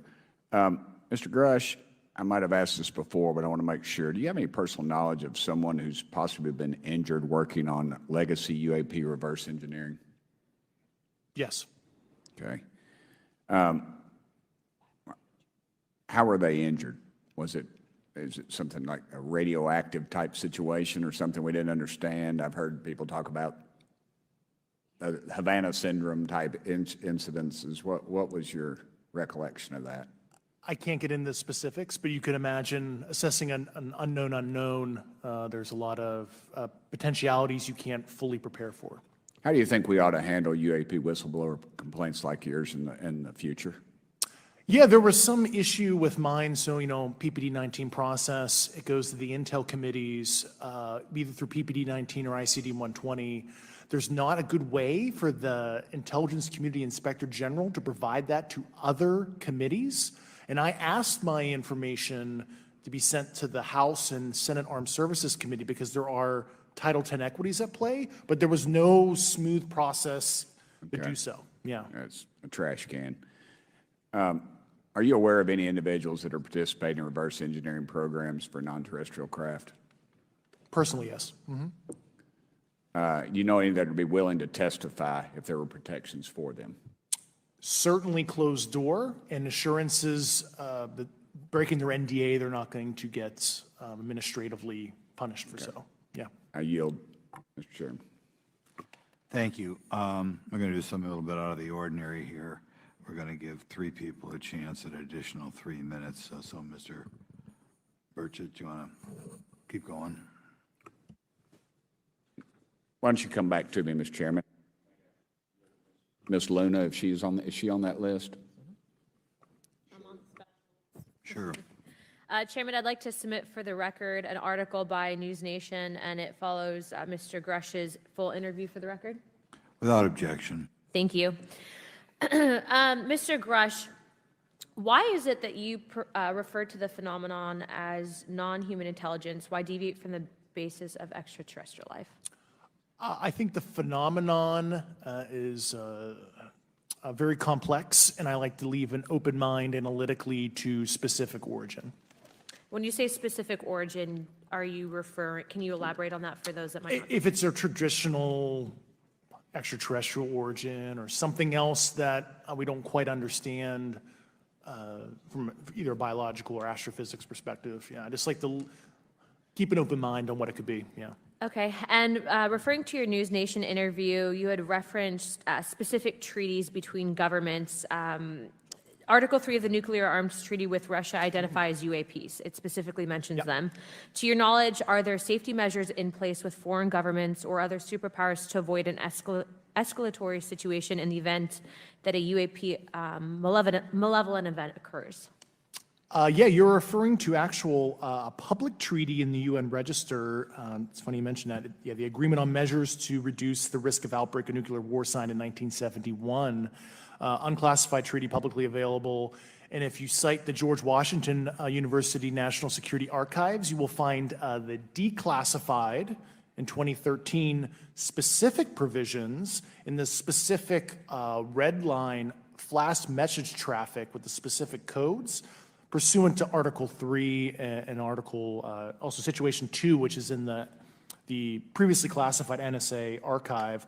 What I would recommend, and I tried to get access, but I got a wall of silence at the White House, was those specific incidents when those message traffic was used. I think some scholarship on that would open the door to a further investigation using those publicly available information. Thank you. And then my last question with 51 seconds remaining. You mentioned white-collar crimes potentially being taking place in regards to a cover-up. Can you please elaborate? I have concerns based on the interviews I conducted under my official duties of potential violations of the Federal Acquisition Regulations, the FAR. Thank you very much. Chairman, I yield the remainder of my time. Okay, we'll go to Mr. Raskin for 3 minutes. Thanks, Mr. Chair, and I thank the witnesses for their endurance and service today. Mr. Fravor, you've described your episode in detail now, and you call it the most credible UFO sighting in history. But I wonder, was this the first time that you encountered a UFO or a UAP in 2004? Yes. And what was your general attitude or perspective on the UFO discussion before that happened? I never felt that we were alone with all the planets out there, but I wasn't a UFO person. I wasn't watching History Channel and MUFON and all that. And have you had experiences or encounters since that happened? No. And so have you formed any general conclusions about what you think you experienced then? Yes. I think what we experienced was, like I said, well beyond the material science and the capabilities that we had at the time, that we have currently, or that we're going to have in the next 10 to 20 years. Very good. Mr. Grush, you've been able to answer in great detail on certain questions, and then other things you say you're not able to respond to. Can you just explain where you're drawing the line and what's the basis for that? Yeah, based on my DOPSR security review and what they've determined that is unclassified. I see. So you're answering any questions that just call upon your knowledge of unclassified questions, but anything that relates to classified matters you're not commenting on in this context? In an open session, but happy to participate in a closed session at the right level, yeah. Okay. And Mr. Graves, you've said that there are dozens of fellow pilots, military pilots. Are there also commercial pilots who've encountered the same kind of sightings that you described before? They are similar. Commercial pilots have less range and less sensors to be able to reach out and look for objects over wide swaths of airspace. And so pilots are seeing them, commercial pilots are seeing them, and they're typically closer, and the range of what they're seeing is pretty large. What is the most vivid, concrete sighting with the naked eye of the objects that you described before, the cube-like objects? Certainly. I think the most vivid sighting of that would have been near midair that we had at the entrance to our working area. One of these objects was completely stationary at the exact entrance to our working areas, not only geographically, but also at altitude. So it was right where all the jets are going, essentially, on the eastern seaboard. The two aircraft flew within about 50 feet of the object, and that was a very close visual sighting. And you were in one of the aircraft? I was not. I was there when the pilot landed. He canceled the mission after, and I was there. He was in the ready room with all his gear on, with his mouth open, and I asked him what the problem was, and he said he almost hit one of those darn things. He said he was 50 feet away from it? Yes, sir. And his description of the object was consistent with the description you gave us before? A dark gray or a black cube inside of a clear sphere. Inside of a clear sphere? Yes. and with no self-evident propulsion system. No wings, no IR energy coming off of the vehicle, nothing tethering it to the ground. And that was primarily what we were experiencing out there. I'm over time. Thank you very much for your service, and I yield back to Mr. Chairman. Very good. Mr. Burchett? Thank you, Mr. Chairman. This is for all three of y'all, starting with Mr. Graves. Why did you come forward on this issue? I came forward because I felt that my colleagues did not have a way to mitigate this safety threat, and I wanted to help them. I was trained as an aviation safety officer by the Navy, and this seemed, it just felt right. I felt like I had to help the folks that were still flying and dealing with this. Mr. Grush? Purely a sense of duty. I first swore an oath when I was a cadet 18 years ago, and I still uphold that even out of the uniform. Commander?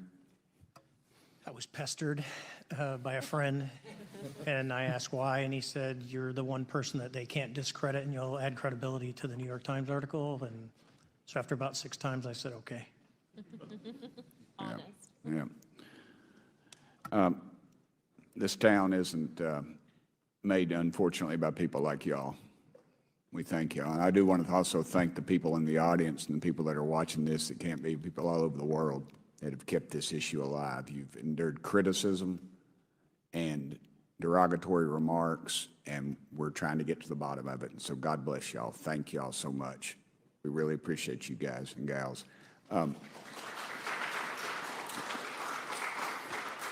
That's why we need term limits. Y'all keep clapping, us politicians just keep talking. So let me ask y'all, how can the public contribute to UAP reporting, and what avenues you think are available to the public to report these sightings?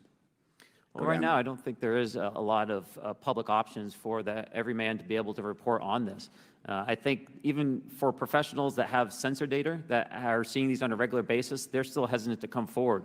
And so for the general public, I think encouraging the conversations that we're having today, looking for technology solutions that can be distributed so that objective data can be gathered is the first place to go.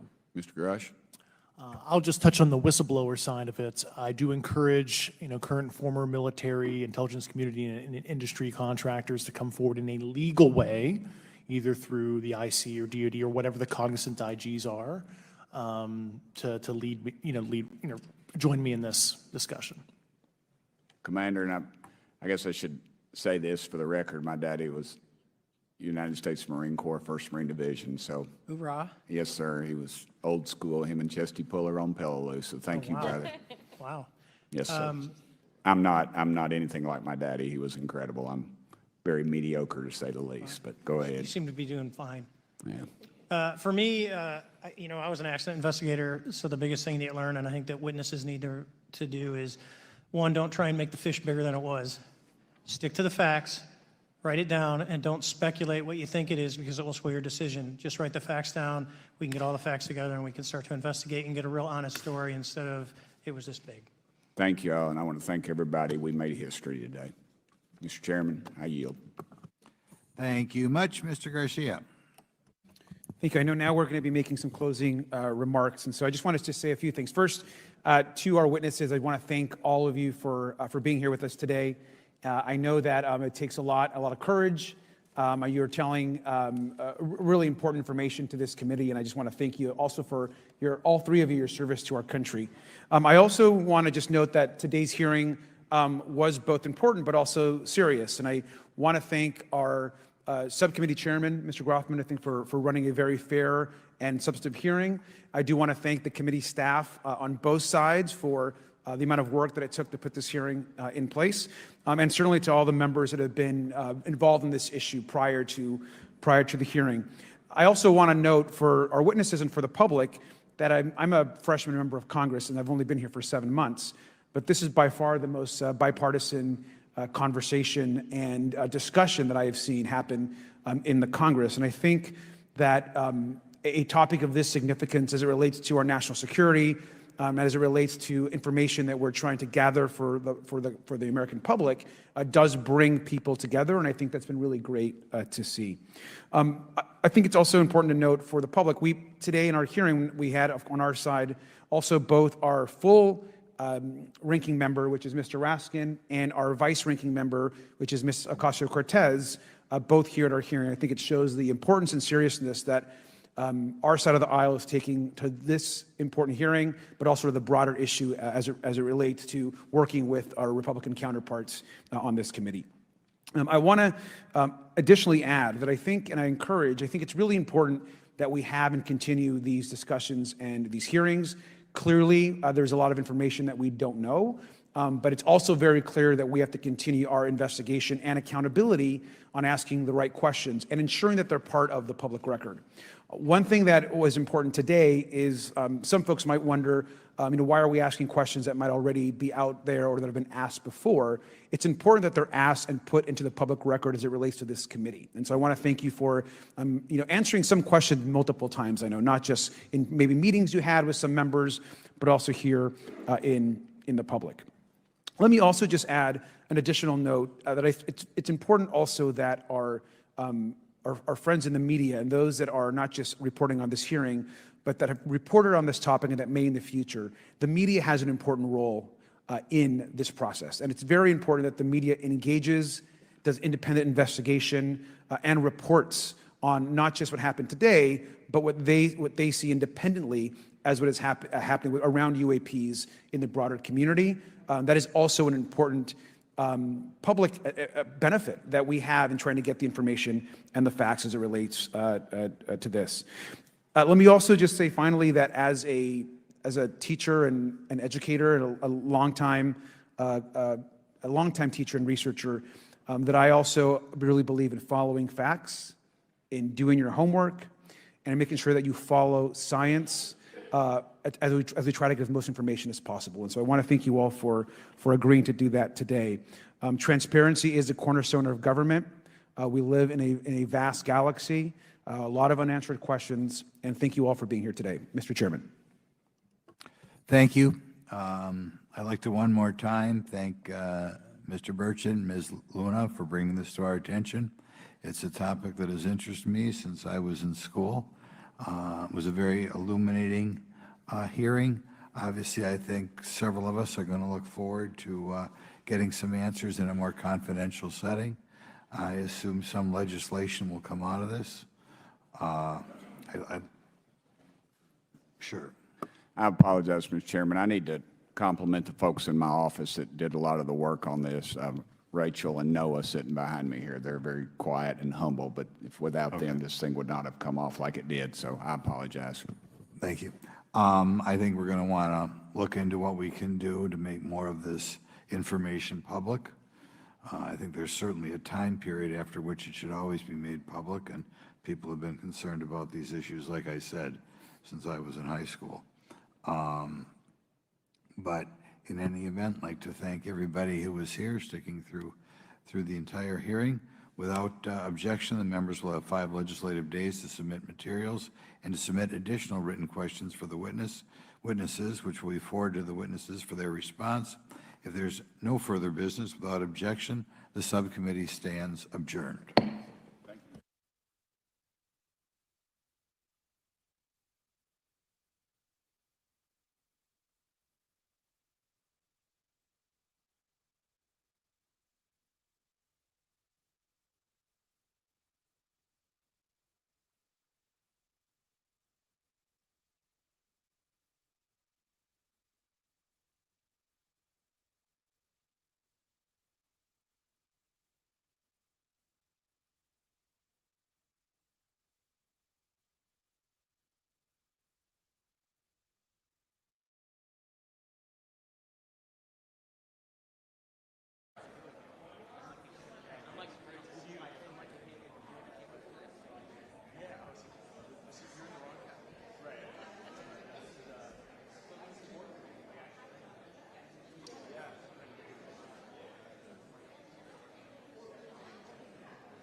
We are Shufti Pro, a leader in fully automated identity verification solutions that's accelerating trust worldwide, empowering you to do secure customer identity verification in just seconds with 99% accuracy, giving you up to 40% higher onboarding rates. Book an appointment with one of our identity verification specialists to discover how Shufti Pro can improve the onboarding and management of your customers around the world.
The subcommittee hearing on unidentified anomalous phenomena, or UAPs, will come to order.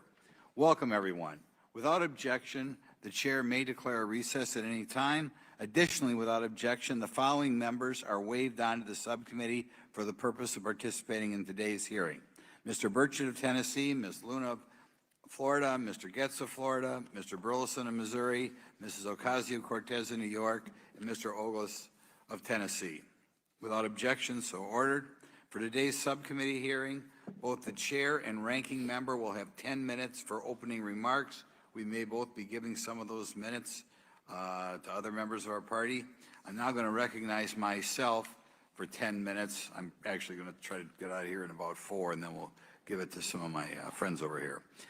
Good morning and welcome to the most exciting subcommittee in Congress this week, the Subcommittee on National Security, the Border and Foreign Affairs, for discussion of unidentified anomalous phenomenon. I'd like to thank the brave military pilots and personnel, such as the witnesses on the panel today, for sharing their stories on how they've engaged UAPs, which has brought attention to this matter. Curiosity and speculation from all walks of life have generated interest in studying what UAPs are and what threats they may pose. I will say that when I was younger in school, I read a book, a 1966 book called Flying Saucers, Serious Business, and for a while, when I was a little bit younger, I thought it was the most important issue out there. The lack of transparency regarding UAPs, which was one of the themes of that book,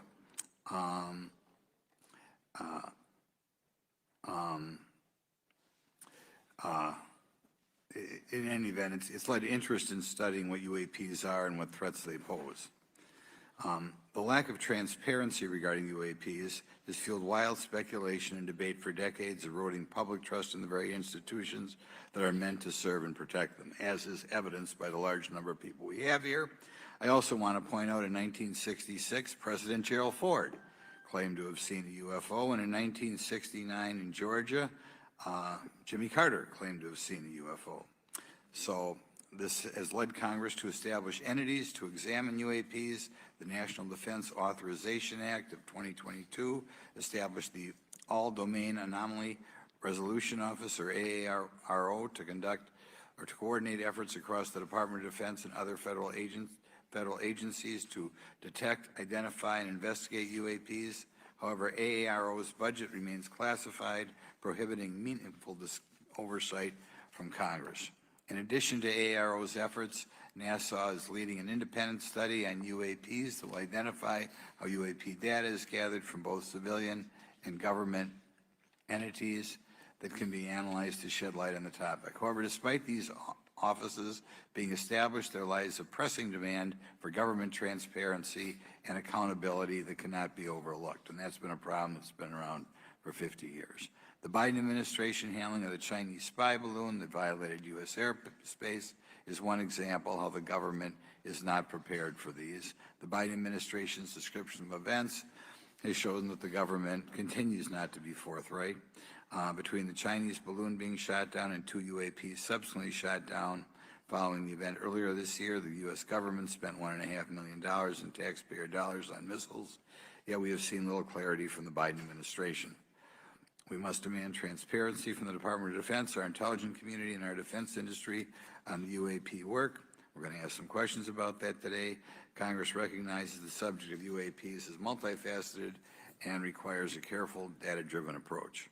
Today, we'll see clarity from these witnesses' testimonies, or we'll seek clarity as to what can be done to improve reporting for military and civilians and remain committed to objective inquiry.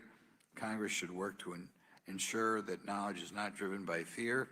Today, we are not just debating the existence of UAPs, we are deliberating on the principles that define our republic, which is a commitment to transparency and accountability. I look forward to hearing from our witnesses today about ways we can improve government efficiency and openness when it comes to UAPs. I thank each of you for your presence here today and for your dedication to safeguarding the interests of the American people. I look forward to your testimony.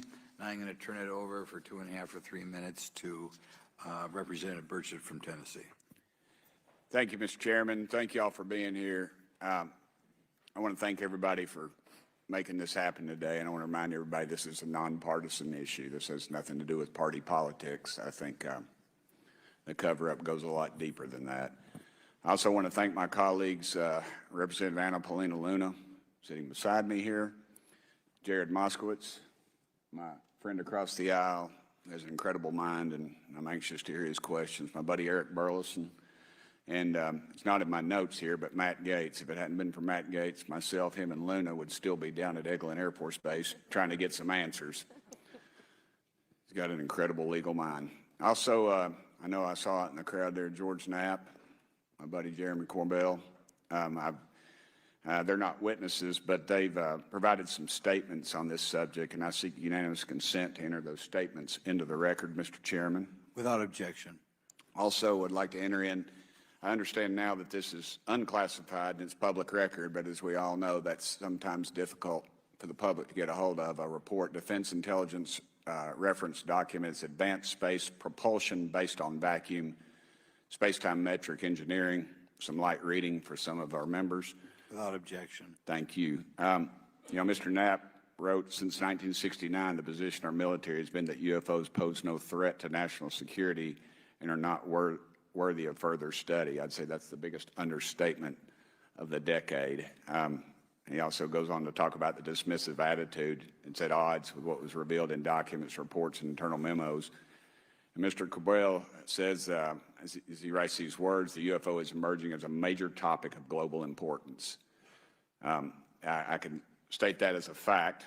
Out there, I met a fellow who came in here all the way from Denmark to be here for this meeting. So this is huge. This is worldwide. I think we suspect what's going on, but I'd also like to thank the members of Congress who have supported our efforts to make this hearing happen. Some have even confided to me that they've had UFO sightings of their own. Those members, of course, some of them wish to remain anonymous, and I'll keep it that way. But also, finally, I'd like to thank these 3 brave witnesses here. They took an oath. They took an oath to uphold the Constitution of the United States, and dadgummit, they're doing it. And we owe them a debt of gratitude.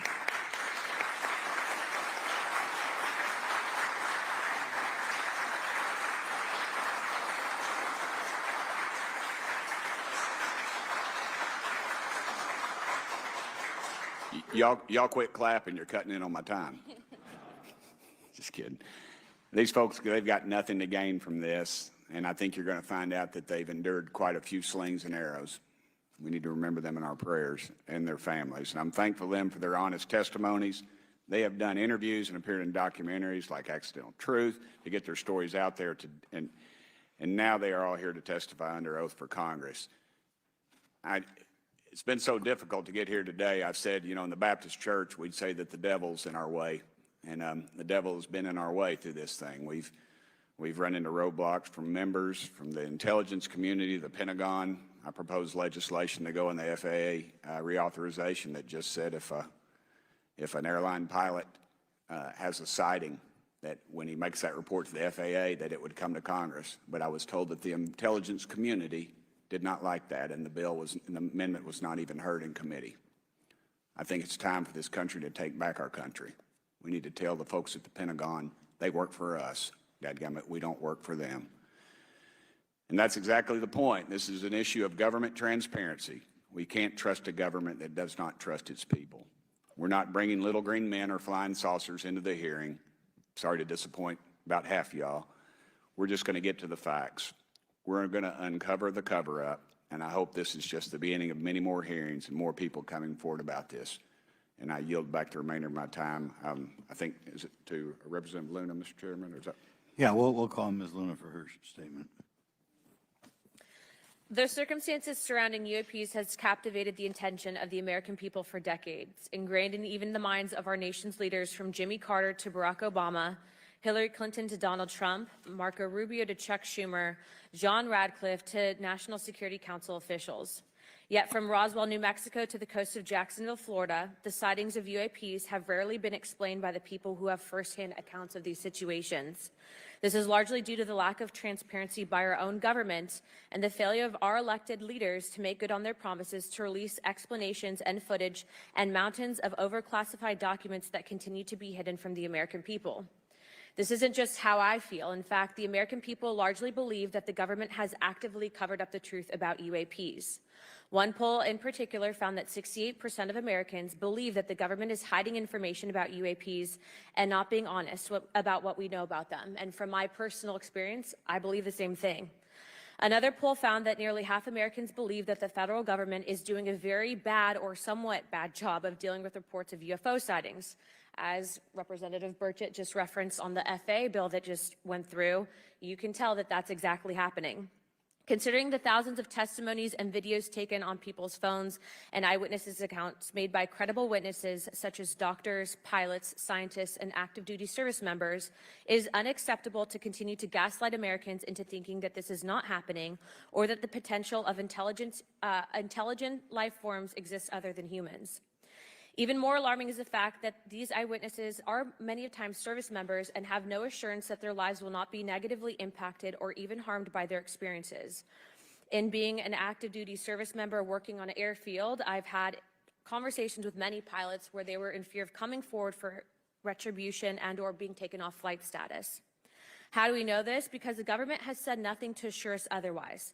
They have also did nothing to calm the concerns of over 20% of Americans who have reported to have seen UFOs or UAPs. We are simply told not to question the government and that the government has it under control. Today is the first hearing of its kind where we will attempt to get down to the bottom of what is actually happening with UAPs. But we will hear from people who have had personal sightings rather than Pentagon bureaucrats who have always been sent to stonewall our investigations. Just so that the press knows and the people know, we were even denied access to a classified briefing in a SCIF prior to this hearing due to the amount of hoops that we had to jump through to grant temporary clearance to witness Grush, who has knowledge of classified information. It is time to have an open-minded discussion on this topic, to hear the evidence and understand the magnitude of what this means, not just for our nation, but for humanity. Thank you, Chairman. I yield back the rest of my time. Thank you very much, and I'd like to thank you and Mr. Burchett for bringing this topic to my attention. Now we'll recognize National Security Subcommittee Ranking Member Garcia for 10 minutes. Well, thank you, Mr. Chairman, and I want to thank first our witnesses for joining us today. I want to begin by thanking you all for your service to our country and for sharing your voices today and your courage to be here as well. to Mr. Graves. Particularly grateful to you to spend some time that we had for you to share with candor some of your experiences, so I appreciate that as well. I do want to thank all the members of our subcommittee today and also those that are here and have waved on for their incredible interest in this issue, particularly to Congressman Burchett. I know that your leadership has brought us to this place today, and I want to thank you for that, as well as everyone else that's been engaged in this work. I also want to thank the oversight staff, who I know has been working very hard to ensure that today's hearing is serious, that it's transparent, and that it also provides appropriate answers, as our oversight body always demands. Now, it's really important that we're here in a bipartisan way to have this conversation, which really, to the heart of it, is about national security and key to the subcommittee's core purpose. This is the subcommittee on national security of the Oversight Committee. Now, our witnesses will testify today that UAPs have posed a serious safety threat, and we must understand this. More broadly, we're dealing with real questions that get to the heart of our faith in government. Faith in our institutions, as we all know, is at an all-time low. Partisanship and alternative facts make it too easy to doubt narrative or our institutions. But this